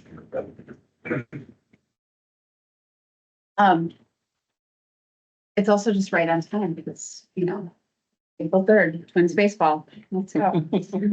Very exciting. Is there an motion to approve this resolution? Second. So we have a motion and a second. Any discussion? Just wanted to throw a comment. I don't think when we designed these processes, we realized how complicated they were going to be. Right. I mean, I think they're well designed and they're good purpose. Yeah. But it's an awful lot of stuff. Now we gotta do it. Yes. Yep, Now we're gonna do it. Sure. Yes. Just one thing to point out, Madam Chair and Board Member Badgerow, is in one of our rule proposals is to provide more flexibility in some of these, that the board could grant executive secretary ability to move through some of these steps without needing to come to the board first. But that would be on a case by case basis. As we've gone through this, luckily the first time, but started the rulemaking, we learned. We meant well. Yes. Appreciate it. Okay. So there's a motion and a second. We need to vote by roll call. Please take the roll, Executive Secretary. Thank you, Madam Chair. Dana Badger. Aye. Dr. Kate Bean. Aye. Michael Bjornberg. Aye. James Garrett. Aye. Hannah Hills. Aye. And James McLean. Aye. Melanie McMahon. Aye. Representative Trace. And Chair Flynn. Aye. Eight vote passes. Great. Motion approved. Thank you so much, Cecilia, Eric, and Peter. Tina, appreciate you again. Thank you for your good work. Let's move on to the next item, item 8, which is an action on the capital area stormwater management study. This is an approval request as well as a recognition of thanks to Anna Ilaria, the administrator from the Capital Region Watershed District. Principal Planner Musty and Anna Ilaria will present. Please proceed. Welcome.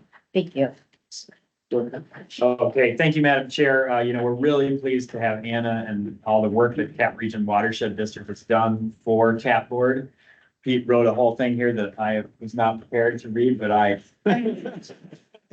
too many things going on today, but I really appreciate his assistance in that. So for the first action today is an acceptance of the capital area stormwater management study, which Cap Region did a lot of work on and Pete did a lot of work on, and the partnership has just been fantastic. It's available on the website of Cap Board by link and posted at the Cap Region Watershed District. The important thing to clarify is that this work has always been a study. It is not yet a plan. And so it presents findings and recommendations for future policy and implementations, but is not a regulatory, nor is it attached to our comp plan at this time. It is not a policy document. In addition to acceptance of the study, the resolution also expresses appreciation, as I was mentioning, for the Cap Region Watershed District Board and their staff, including Administrator Anna Ilaria, who is with us today. For the support and partnership that made this study possible. The resolution includes language around the shared commitment to continuing the planning and implementation of major district stormwater and green stormwater opportunities in the capital area. And we have Administrator Anna Ilaria here today and are glad she will say a few words on behalf of Cap Region Watershed District. Good morning, Lieutenant Governor and Madam Chair Peggy Flanagan, Vice Chair and members of the board, as well as Cap Board staff and the general public who are here today. It's a good day for me personally. As the administrator of Watershed District, we've already been talking about stormwater management in your meetings. So thank you for that. On behalf of the Watershed District, I want to extend the district's deepest gratitude for your support on this joint study to develop shared goals for watershed management across your 333-acre capital area and for identifying key opportunities so that we can use rainwater as a resource as opposed to a liability and find sustainable, comprehensive, resilient solutions to protect and improve our Mississippi River. It has been a pleasure working with your staff from day one, when the idea of establishing a new partnership between our two organizations was formulated back in the fall of 2021. We were in the heart of the pandemic when Peter and your former executive director, Merritt Clapp Smith, came to the district's office to talk about stormwater management potential solutions only at the former Sears site when you were beginning early master planning. But we quickly realized together that with the shared values, goals, themes of our respective comprehensive management plans, let's comb the entire capital area for solutions. Let's not just limit it to one site, which is an approach that the district has been trying alongside the city of St. Paul for a number of years now. And we've been quite successful both at the Highland Bridge site, which is a former Ford assembly site, where we have some central water features anchoring the redevelopment there, as well as at Allianz Field, where there is a large-scale rainwater harvesting and reuse system. So we are thrilled for this partnership and really excited to present this framework. I did bring hard copies because I'm a little old school. I like to hold on to documents, and I will leave 4 copies with you for those of you who are like me. But it highlights a framework to build more resilient, multi-beneficial stormwater management solutions across the capital area. It examines opportunities, to look at things holistically and comprehensively. And we determined that this study like this, the need is great because only 10% of the capital area has some level of stormwater management currently. You're only half a mile away from the Mississippi River. So like I said, we examined opportunities actually for green infrastructure practices. Many of you may be familiar with those types of practices that uses vegetation and natural processes to collect, treat, and soak water back into the ground before it flows to storm sewers in the river. We also sought to implement these practices on a larger scale, not just on a site-by-site basis, but more across the region to find efficiencies both in the cost of construction as well as operation and maintenance, because we need to consider the life cycle costs. So, if you wouldn't mind going to the next slide, Peter. So in this study, we screened your area for its existing conditions, as we've heard, it's very paved over, for opportunities to restore the landscape and reconnect water to its natural systems. There were 4 priority sites identified with concepts for multi-beneficial green infrastructure practices. The first of those sites is the former Sears site. Not only are we proposing a concept to treat rainwater from that Sears site, those 17 acres, but additional drainage area from the north and eastern portions of your area for a total of up to 100 acres of treatment. The second site is the Rice Street corridor with transportation being reimagined in this corridor. A linear system of tree trenches and other practices could be considered to treat up to 10 acres in area. I'm sorry. And then another site is the University and Rice Street intersection drainage area with the state controlling 3 of those corners. There's a potential to treat over 60 acres from the north and eastern portion of this neighborhood. And lastly, I think the area I'm most excited about is the front yard of the state, the Capitol Mall area. You have a lot of potential to reuse captured stormwater to irrigate your green space, the new trees and gardens planned in the area. And we're pleased to see that water is figured really prominently in the Capitol Mall design work. So as part of that, identifying these sites and the potential concepts, we also conducted a quantitative triple bottom line analysis, recognizing talking only about water quality isn't going to move the needle with some of our partners. So we looked at other environmental, economic, and social benefits that could realize some of the community's goals, climate resiliency goals, developer goals of green jobs and return on investment. And what we found through this triple bottom line analysis, that we could get up to 6 times higher return on investment through our concepts. So I think that makes a real difference for this.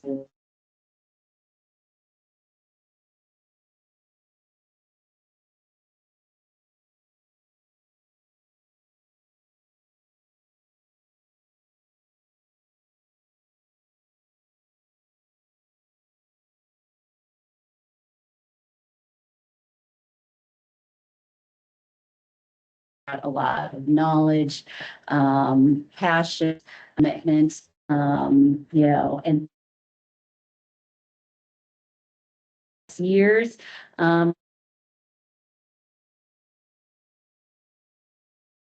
planning and design conversations at redevelopment sites. So with that, we look forward to pursuing the next steps for this study to address some of the challenges and barriers that we've heard from our partners. And that's, I think there is an opportunity to really showcase forward-thinking, innovative, clean water solutions that are reflective of Minnesota values. So with that, thank you for this time and the opportunity.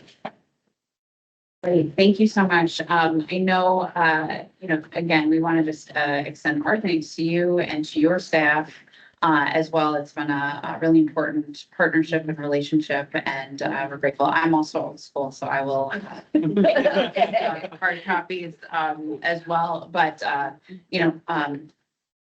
there's a real opportunity here, and I'm so glad that we can see that and work on that. I want to clap. Yeah. Clap, go for it. Thank you. Absolutely. Delighted. Yes, applause is warranted. Absolutely. And Peter, go right ahead. Just wanted to finish up. Thank you. Wanted to mention by name Stephanie Johnson and Nathan Campbell of Bar Engineering. They were involved with this entire district and was very patient with all of our initiatives. We started this project in this room, looked at the history of the district. I just wanted to, there's more to say and there's more work to do. And I think I'll just, for time, I'll let that go. You really said it well. Yeah. But I wanted to make sure that Della Young as well is identified as being great staff, consultant team from your side. Thank you very much. And the direct financial support of the board for this study. Thank you. Thank you. Okay. Any additional comments? Yes, go ahead. I did want to continue the accolades, but also you beat me to the punch by mentioning Highland Bridge. And the reason what I love some of the work that the Cap Region Watershed District has done is it is both the visionary and looking at, all of the concerns with the river and what are we doing, but also the very practical, right? So folks haven't had an opportunity to go look at Highland Bridge. I'd encourage you, you mentioned the central water feature, and I just give this as an example of your partnership with the city was an opportunity to look at how do we do something different and visionary on the site, but also with your technical expertise and the knowledge that the watershed district has on a very practical sense of how do you finance it? How do you build it? How do you do it in a way that actually works? Because it's all great to talk about what we can do, but if you can't make it financeable, it only gets you so far. And so that's an amenity. It really is, I think, a great example of how to use stormwater as an amenity. People don't know stormwater. They go look, they think it is a wonderful, park system walking through and benefit to the community. And it pencils out thanks to your technical expertise and work. So I love the partnership here and seeing something that is both practical and moving forward with what we need to do for the future. So thank you. Comments. Okay. Well, I am going to move us right along here to the resolution that's on the screen. You could walk me through it. Madam Chair, thank you. This resolution is in the board packet, but to summarize, the board accepts the capital area stormwater management study, the first step in implementing smart investments and coordinated stormwater and water quality in the capital area. This resolution stresses the expression of deep gratitude on behalf of the board to Cap Region Watershed District for continued staff and consultant team support necessary to complete the study and ongoing project meetings in support of the findings. Board shares with Cap Region Watershed District a resolve to guard against pollution of waterways and the avoidable costs caused by wasteful and inefficient stormwater infrastructure in the capital area. That's what I meant to say. So moved. Is there a second? Second. Excellent. But we'll need a vote by roll call. Please call the roll. Right. Thank you, Madam Chair. Dana Badgero. Aye. Dr. Kate Bean. Aye. Michael Bjornberg. Aye. James Garrett. Aye. Hannah Hills. Aye. James McLean. Aye. Melanie McMahon. Aye. Representative Schultz. Aye.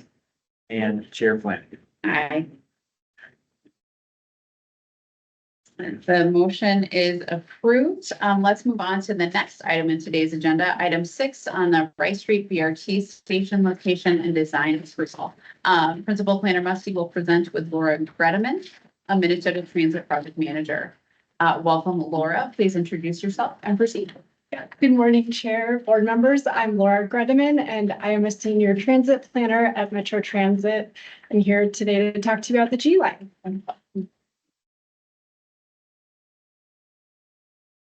Please continue. You can go to the next slide. Okay. So the Metro G line will provide fast, frequent, all-day service on the Rice Street and Robert Street corridor. It is expected to update or replace Route 62 and Route 68 to be the main transit service in the corridor. We are planning to construct and open the G line in 2 separate phases, with phase 1 construction for the north half of the corridor in 2026 and 2027. So that's inclusive of the 4 stations within the CAP region. And then phase 2 is from south of downtown St. Paul to the Dakota County Northern Service Center, which is planned for construction in 2027 and 2028. Over the last couple of years of planning, Metro Transit has been partnering closely with our partners at the CAP board, as well as the city of St. Paul, Ramsey County, and MnDOT, with particular coordination with the Rice Street Capital Area Reconstruction Project. Next slide. So there are 4 proposed G line station locations within the capital area, starting in the north at Rice and Como, Rice and University, Rice and Fuller, which is intended to serve the future Sears site redevelopment and also the MnDOT building, as well as 11th and 12th Street and Cedar, which has platforms on kind of the 2 directions of one-way streets. Next slide. So the G line stations along this area are expected to have our really typical standard station design, which includes a shelter, a pylon, which is kind of the post at the front, and that includes a screen showing when the next bus will arrive. They also include security cameras, light, heat, and a couple of other amenities. Within the capital area, the shelters are expected to be mostly smalls, which is in the top right hand corner of the slide here. And that actually is a picture of the John Ireland and Marshall B line station, which has already been constructed. So already within the capital area. So Rice and Como is expected to have a small shelter, as well as Rice and Fuller and 11th and 12th Street and Cedar. We are looking to have a medium-sized shelter at Rice and University, which is shown in the bottom right, because there's just a higher ridership there with the Green Line light rail tracks there as well. Next slide.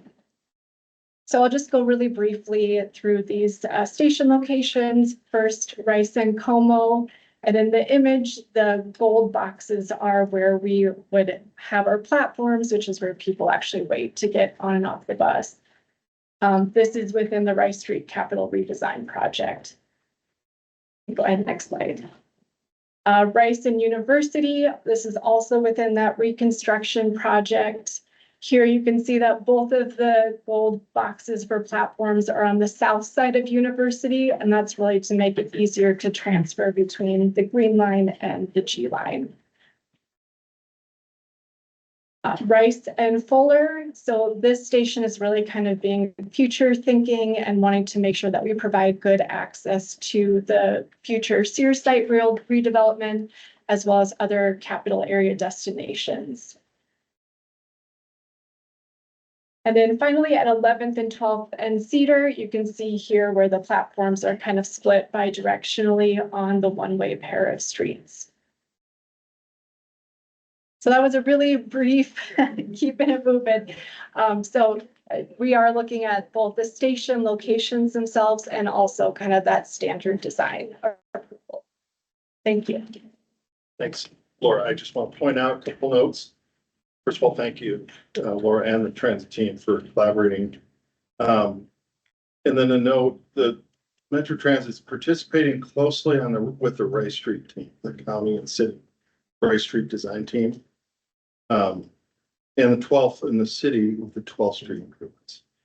And so the locations you see are generally correct, but they will be integrated.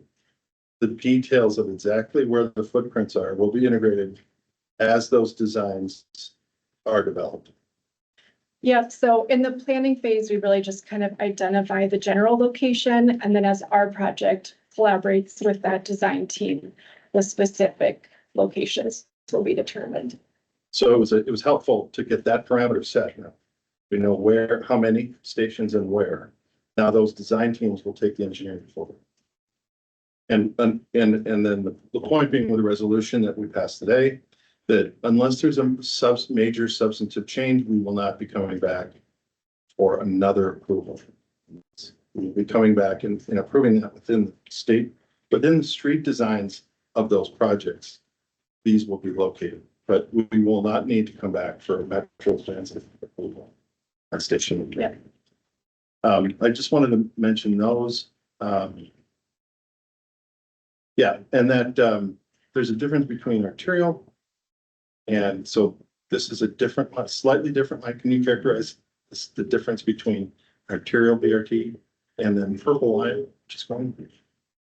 Yep, and briefly. Chair, board members, I'm not super familiar with the Purple Line project, but arterial BRT normally replaces existing bus lines in areas that already have demonstrated ridership. So the Route 62 and Route 68 were identified by us because of that ridership potential. And so this service usually travels in mixed traffic, so not in its own dedicated bus-only lane. And more stations generally. It can kind of depend on the project where the station spacing ends up being, but it's usually a third to a half mile between each station for arterial BRT. That's really all the information we want to bring forward, other than discussion questions that Laura is available. We've approved this design before, actually, of the stations themselves, since they exist today. I'm sorry. We have approved this design, station design before. Yes, we have. On the B line, east-west line, we have approved this station design, and it is in place up near the college, St. Paul College. Well, then it's kind of a no-brainer to move this. Yes, motion, yes, and these are standard designs for the region. Before we move it, though, Representative Schultz with a question. Yeah, this isn't necessarily my area of expertise, so bear with me. It's not hot tubs. He has a bill that's coming up today on hot tubs. I'm just making this tonight. Okay, yes. And so I'm assuming that this is all just working in conjunction with the rebuild of Rice Street too. And then just kind of my larger question is, especially near where, the state office building is, are we seeing, is there like a higher propensity or closer? I mean, there's not that much distance between the intersection of University and Rice Street and University and South of Fuller, right? That's, I don't know, does that meet the mark of a third of a mile? Chair, board members, that is a little closer than we sometimes do. And, I think we try to be flexible around wanting to make sure that we are providing enough access and service. And anticipating that this year's site redevelopment, when kind of brought to fruition, would be a pretty major driver of ridership. We felt like this was an opportunity to maybe be a little closer than we would otherwise be, to just make sure that we're kind of ready to capture that ridership in the future. Yeah, and so in follow-up to that, yeah, and I would be a little bit curious about how much we expect there to be a high amount of traffic at that Fuller Avenue destination comparison to a far higher amount of traffic at the intersection of University and Rice Street, especially with the fact that there's the light rail destination there. So I guess I'm questioning a little bit of the purpose of the Fuller intersection and just want to state that for the. Any additional questions? Yes. Madam Chair, Board Member Schultz, I also just wanted to the point of clarity that yes, what Pete was referring to on the Rice Street project, that is the $25 million Rice Street reconstruction. Then we have been collaborating with Ramsey County Metro Transit, and we'll be collaborating more with Department of Administration and how everything's working with the state office building there as well. Just that. Okay. May I resume my motion? Yes, go for it. Yes, go right ahead. There's been a motion to approve the resolution. Is there a second? There's a second from Michael Bjornberg. We need to vote by roll call. Please take the roll. All right, let's get good at this. Dan Banter. Aye. Dr. Kate Bean, Aye. Michael Bjornberg, Aye. James Garrett, Aye. Hannah Hills, Aye. James McLean, Aye. Melanie McMahon, Aye. Representative Schultz, Abstain.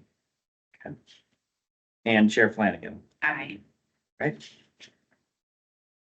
Motion passes. Thank you. The motion is approved. Thank you so much, Mr. Redmond. And thank you, Peter. The next item is item 7 on an action on the Park Street congregate living. This is a conditional use permit and variance request. Principal Planner Musty will present. Please proceed. And while we don't have one moment, sorry. Well, we don't have a specific opportunity today for public comment. I will create space so that if there are folks here who would like to speak to this, you're welcome to do so. And so we'll do that after the presentation. So please go right ahead, Mr. Musty. Thank you, Madam Chair. Now, please to turn to another important action item. Is consideration of conditional use permit and lot size variance. And today we're lucky to have the applicant attending, VP Abdallah. Madam Chair, VP is available to come forward to answer questions about the application should they arise. So that key stats slide. Oh, sorry, that's okay. Property is located on the southwest corner of Park Street in Winter, positioned on a small corner lot that allows access to several multifamily buildings that are adjacent on Park Street. The property is vacant currently. Is that correct? But has multiple levels of finished space, complete with a garage. The applicant will be opening an intensive IRTS facility, intensive residential treatment services facility licensed by the state of Minnesota Department of Human Services. The applicant has completed much or all of the paperwork necessary for licensing to operate in and occupy the facility. The proposed investment meets all of our congregate living standards, with exception of a lot size minimum, which is primarily due to the unique context of being a smaller corner lot of 0.1 acres. Next slide. So, for the board is request to approve a conditional use permit that is required for all congregate living facilities and a variance to the minimum lot size requirement. The basis for approval of the conditional use permit is there is no impact to light and air of the surrounding properties as we go through the conditions for conditional use permit.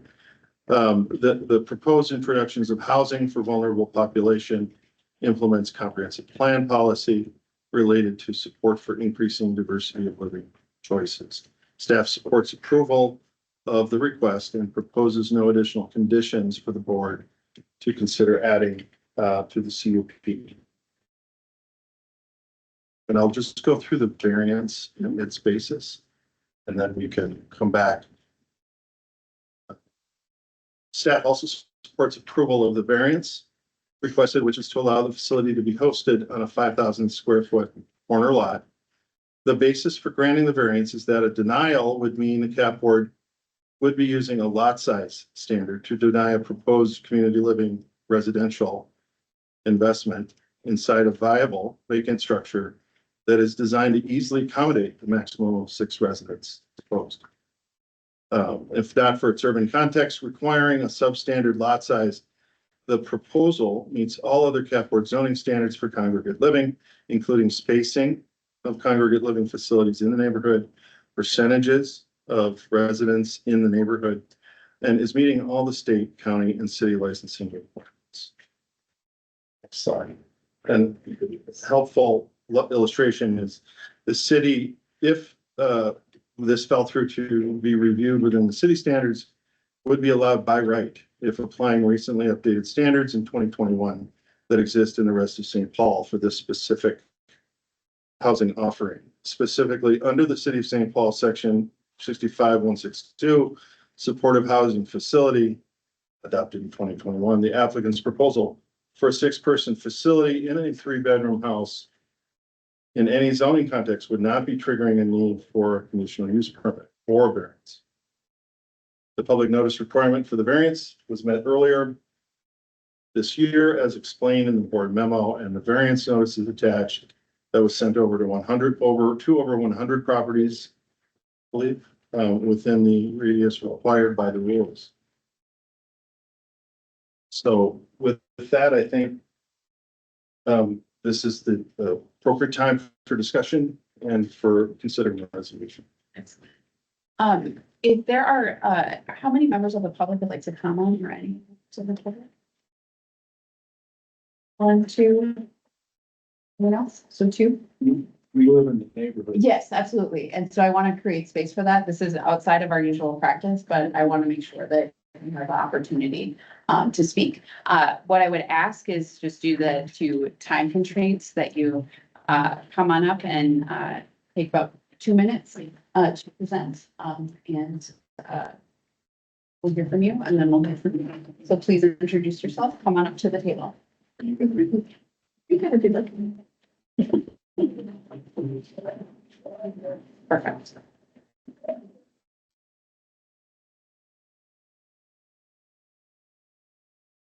Our neighborhood has a black group. I'm sorry, can you please introduce yourself? Tell me tell us all your name and then you can jump in. I'm Ken Erickson and I live in the neighborhood up on Cedar and Como. And we have had a very active block group in this neighborhood for many, many years. And most of the time when we have issues like this, we are meeting as part of the block group to discuss what the issues are going to be in the neighborhood. We've had a number of halfway houses in the neighborhood. Some have been successful, others have not. Many of them have not been monitored as part of the overall process. And we've had some overcrowding in some of them that have shown up in past years. And that's some of the history. It's put us into a negative point of view of whether we want to support another, call it a halfway house in the neighborhood. And especially since we never got notification of this process as part of it. It only went to a small group that are down in the area of where this location is. it would be nice if the block group had been notified and had enough time to be able to get through this process and discuss whether this is acceptable to the neighborhood as a whole. We've been very active in the medical facilities that have been there, the Bethesda hospital replacement. We've had our updates as to what we would like to see as part of that.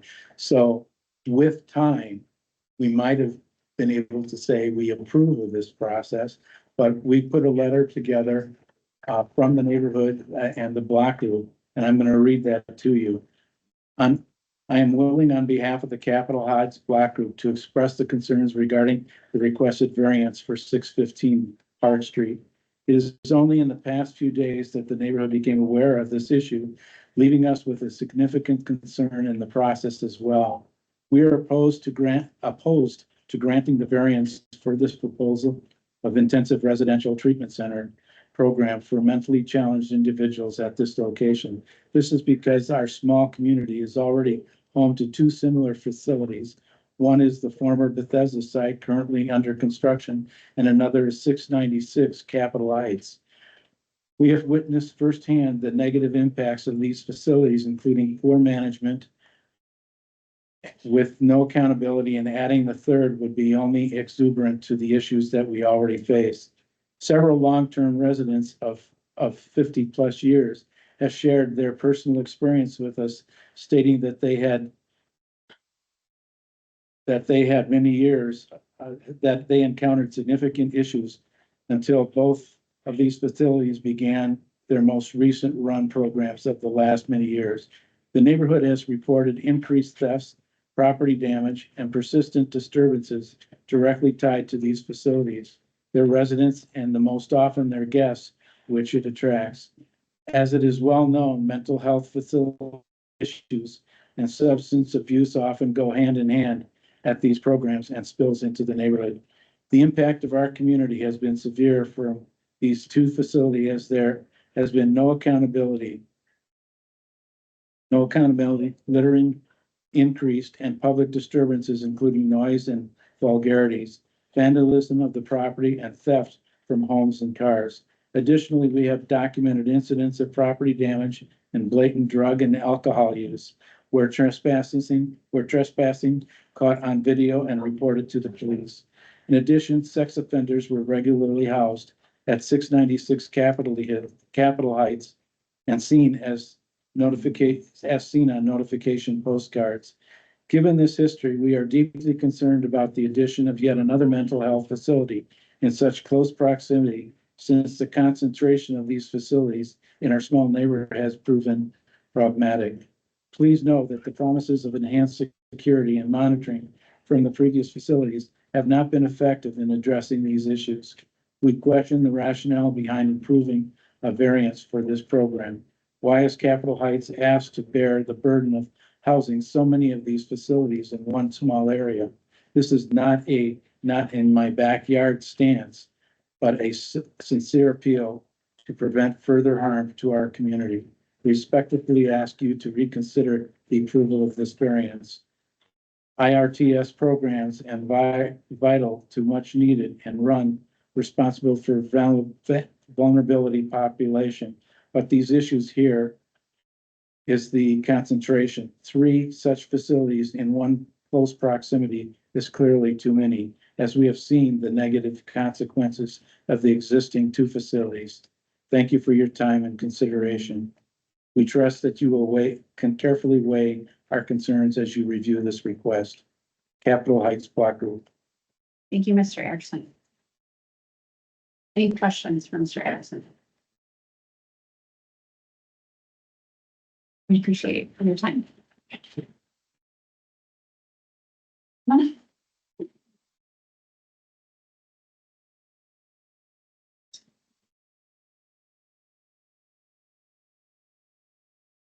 Mr. McLean. Not necessarily a question for Mr. Erickson, but maybe probably more for staff. I'm just curious because there was reference to various types of mental health facilities and halfway houses, which my understanding, which isn't perfect, so that's why I'm asking the question, is an IRFs facility there's a significant difference between a halfway house, and an IRFs facility and the types of patients that are seen there. So I'm just curious if anyone can give a little bit more background on that and the differences. At some point, I don't know if excuse me, we're waiting on other people to give comment, but I'm just wondering if someone could speak to that at all. Sure, we'll have Mr. Mussey go right. Thanks, ahead. Madam Chair. Yeah. In my limited knowledge too, and I think BB could be given a chance to speak to that, Madam Chair, if you think that's. You can, but I would like to get through the. Yeah, I would like to just put a clarity around the two facilities that were mentioned. I want to make sure that we're clear about this. One is right at the corner there, Winter 696. And that has been in place for several years, correct? Right. Right. And the second facility has not yet opened, which is the mental health hospital you're referring to. Yes, we are. Yeah. So at this point, that is not yet open. And what we've been experiencing, I just wanted to clarify, that hasn't been from the mental health population at the hospital because that facility is not yet open. It has been for lack of attendance to the site. So I wanted to just clarify that a lot of the, I actually can understand that there's some licensing and nuisance issues emanating from that property. And I've heard that. So that's as much as, well, I should and will say is to say I support and understand what you're saying about that property. The other property is not because of the, so I just wanted to clarify that. Secondly, okay, go ahead. I know we probably for point of order. This is not how this is going. Thank you, Chair. Yep, and so I am, providing space for the neighborhood to be able to share. I don't know that we need to get into the details of the two additional sites. I think clarification around these two different types of facilities, as Mr. McLean has requested, is appropriate here, and then we can move into your testimony. Yeah, it is, as I understand it, the ARTS facility is not a halfway house or characterized as being. And we'll hear from you in a moment. Okay. Thank you, Chair. Thank you. I appreciate it. Please introduce yourself and go right ahead. You have 2 minutes. Thank you, Madam Chair. My name is Hank Vigiano. And I lived in the neighborhood for about 15 years. And also worked there for about 20. My wife worked at Bethesda for about 15 years. I am currently a landlord in the area. I own 4 properties right on Park Street, so within a block of the property in question, and then one around the block on Como. I support very strongly the block club. I'm active in the block club as much as I can be. I'm very supportive of their efforts in the neighborhood. And the one observation I have, I've done 3 major renovations of my 5 properties, and all of them suffered because of crime, particularly on the weekends when state workers weren't around. And I spent hundreds of thousands of dollars and actually slept in the driveways of these properties at times when the crime got really bad, particularly during COVID. And then about 1.5 years ago, when there was roaming drug gangs going around that area, and they were hanging out around the county's building and in the parking lot of the Red Building. So my advice is that we have a longer period of dialogue on this, because I'm not saying that any property is creating crime, but there is crime and it's coming from the outside and it's attracted by people visiting residents in the area that are not owned, say, by people that live, in an apartment.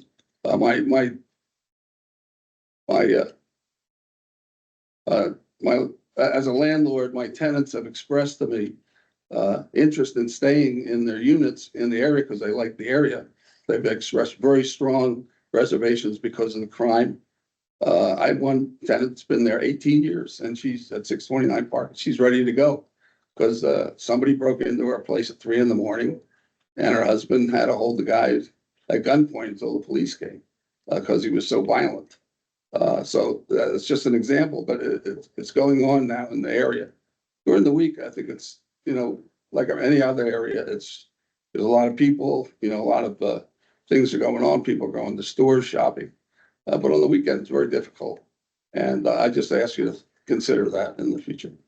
And I just want to mention in closing, I'm also chair of Nellie Stone Johnson Scholarship. So I support your consideration for the plaque for today also. Thank you. Thank you, Mr.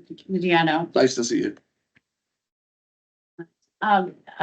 Ms. Abdullah, if you want to just come on for a moment, if you want to share just a bit about this facility, the kind of work that you'll do there, the folks that you'll be serving, I think that would be helpful for us. Thank you so much. I know some of these people. I grew up in the neighborhood. I myself lived there since I was a teenager. My family, we went through a lot of mental health issues. My brother's a bipolar schizophrenia. My sister also has it. I have it. She's a Harvard graduate. I have worked in New Zealand. I've worked in Australia. I have been an effective consultant. Mental health is just like a diabetes. If people have the right information on how to cope and they have the right resources, we can make some of the most beautiful human beings out there. And I'm very passionate about this. All of that being said, again, I grew up, I understand the crime and all the issues that this neighborhood has went through, but this is nothing like the halfway house. We have psychiatrists, we have nurses, we have a lot of amazing stuff, and these individuals are highly vulnerable, and they're being monitored 24/7. It's a support system. And the purpose of this is that so that my brother never had the chance to create the success I have. But if he had the right resources, he could have been better than me. He could have been better than my sister. So this is about teaching those people the skills that they need so that they can independently live and have the coping skills that they need to be successful in life. That's all it is. Trust me, I love this neighborhood. And my mom, I promised my father before he passed away that I would do something good with the property. And this is what I aim to do with it. So I hope to have your support. I know you told me he's been cutting our grass, helping my mother. I hope to bring some of the staff that I'm proposing will work there so that you guys can meet them. And trust me, we will have none of that stuff in this property. It will be better than what we have, what it is right now. Thank you. Thank you. Thank you.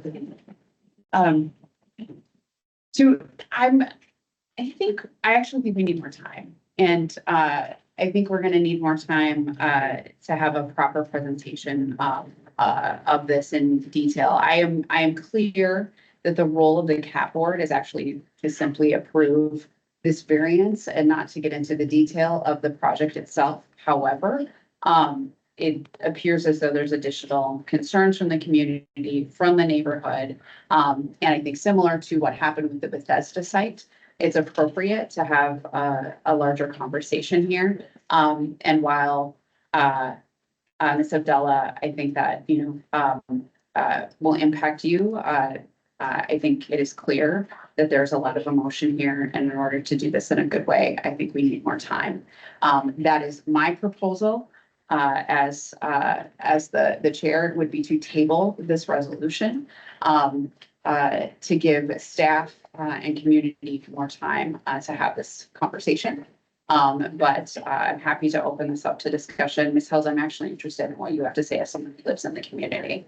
This is my instinct here, but wanted to also hear from you and others either on the call or at the table. And Ms. Abdullah, you can have a seat. Thank you.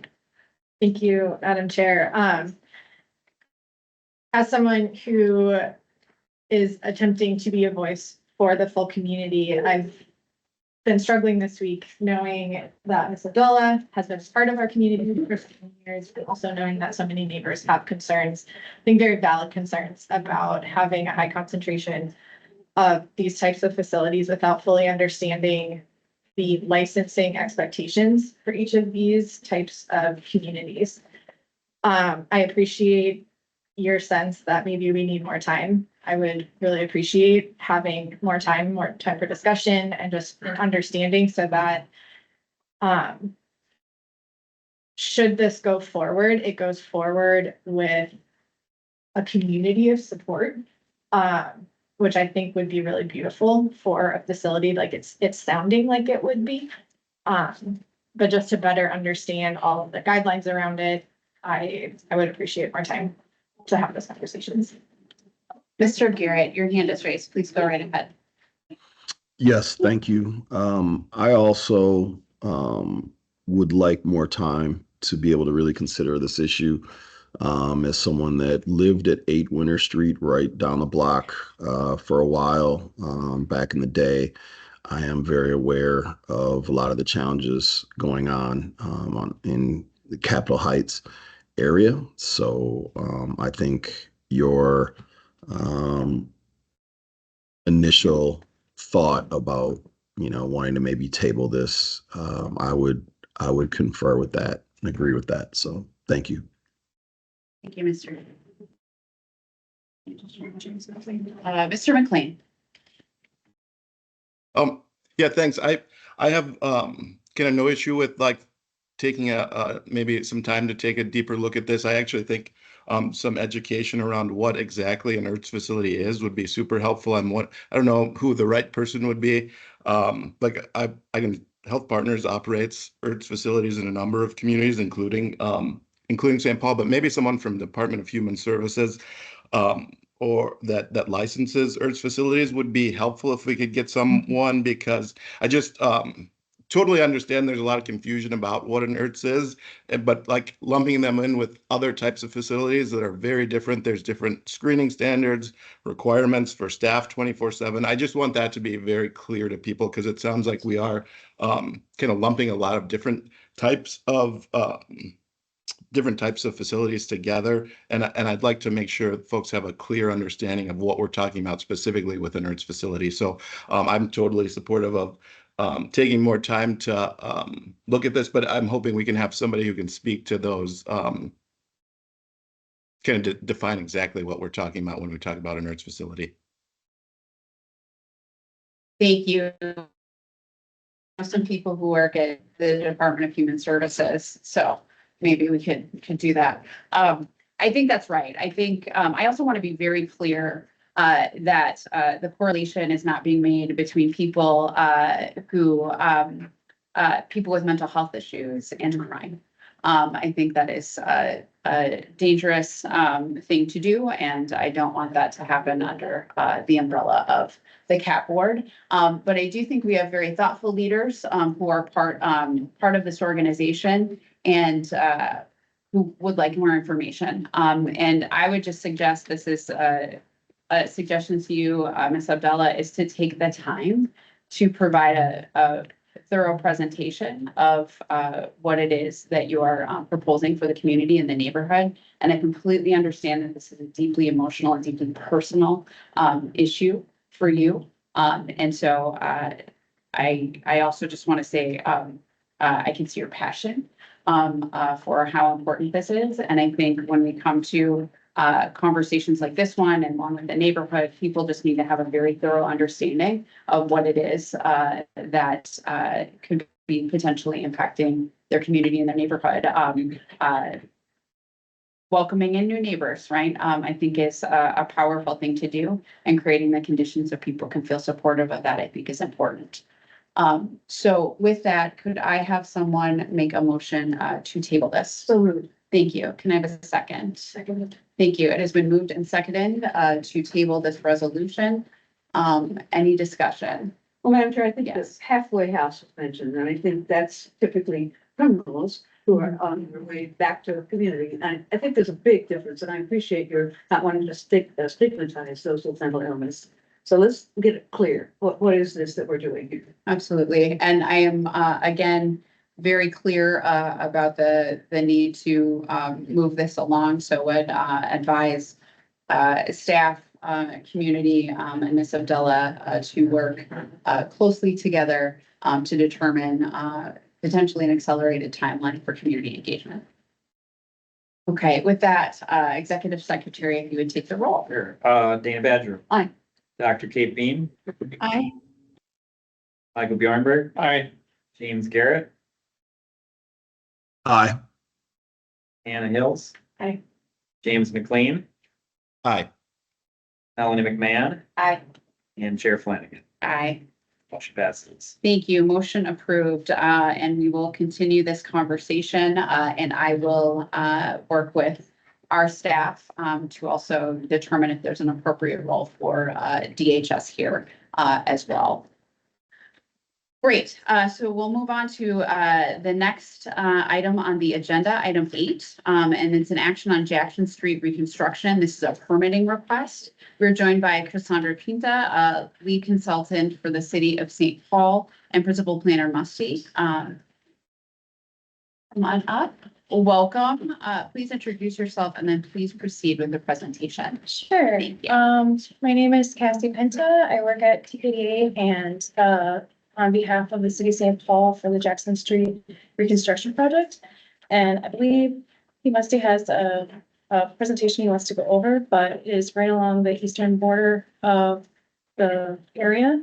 And we feel like we're doing some great improvements there. Thank you, Madam Chair and Cassie, for being here. We are pleased to turn to another important action item for our partners, City of St. Paul. And Cassie's here on behalf of City of St. Paul for TKDA.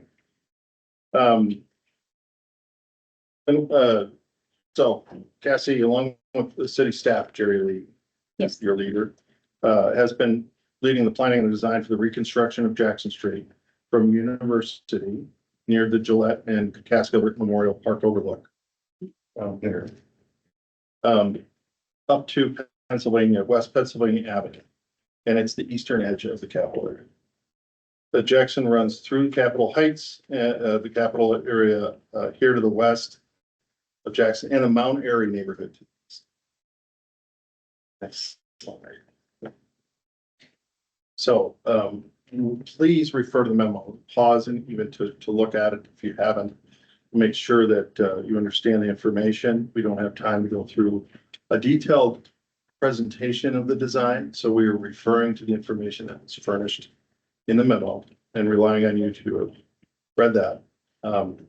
And so we'll be, item 7 memo includes a project summary and a 4-page summary of the design highlights from the city. Thanks. Several neighborhood residents might tell you that this project has been or will be a welcome investment by the city. The condition of the existing street is deteriorated and needs comprehensive redesign and replacement.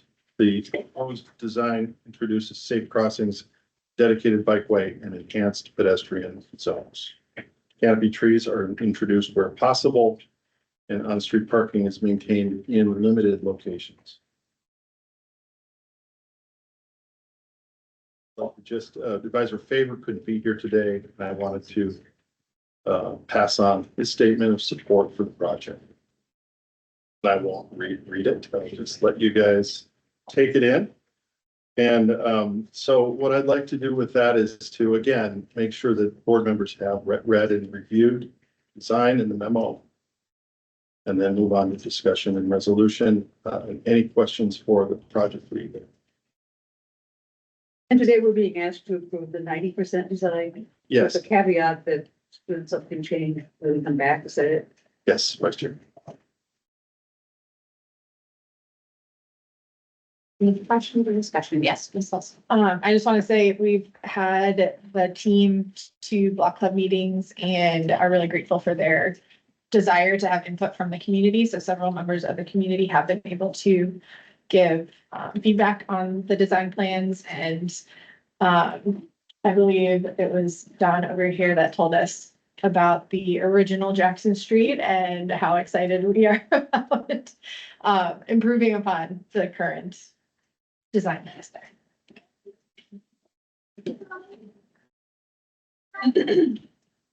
Any additional discussion? I think it's pretty clear, Madam Chair, that we should proceed and that the resolution that's appearing in our board packet should be presented. And so moved. Excellent. Is there a second? Is that bad? Room? Yeah, yep. Up there. Badger moved. Hannah Hills seconded. Okay, all right, excellent. Okay. So we need a vote by roll call. All right, here we go. Madam Chair, Dana Badger. Aye. Kate Beam, Aye. Michael Bjornberg. Aye. James Garrett, Aye. Hannah Hills, Aye. James McLean, Aye. Melanie McMahon, Aye. Chair Flanagan. Aye, Motion passes. right on time. Excellent. If you will indulge me, the last thing I think that's probably about, 1 minute is, just the, additional item of, the Nellie Stone Johnson statue and signage, from, Lindsay Rulon Miller. If you could please come on up, and then I think this will be our last item, of the day, because I know we're over time. Thank you, Madam Chair. And Executive Secretary, my name is Lindsay Rulon Miller, and I have a brief informational update on the Nellie Stone Johnson statue and the previous commitment of this CAP board of an informational plaque to accompany the statue. So as most of you know, the statue was unveiled in 2022 in the North Corridor. And last week, we reviewed in person a few mock-ups of the plaque design. You all have the text in your board packets to read. This was the plaque design that was chosen. And I realize we can't all read it now, but it was chosen for its simplicity and with a priority on accessibility. We tried to pump up the text size as large as we could. And this is the actual size.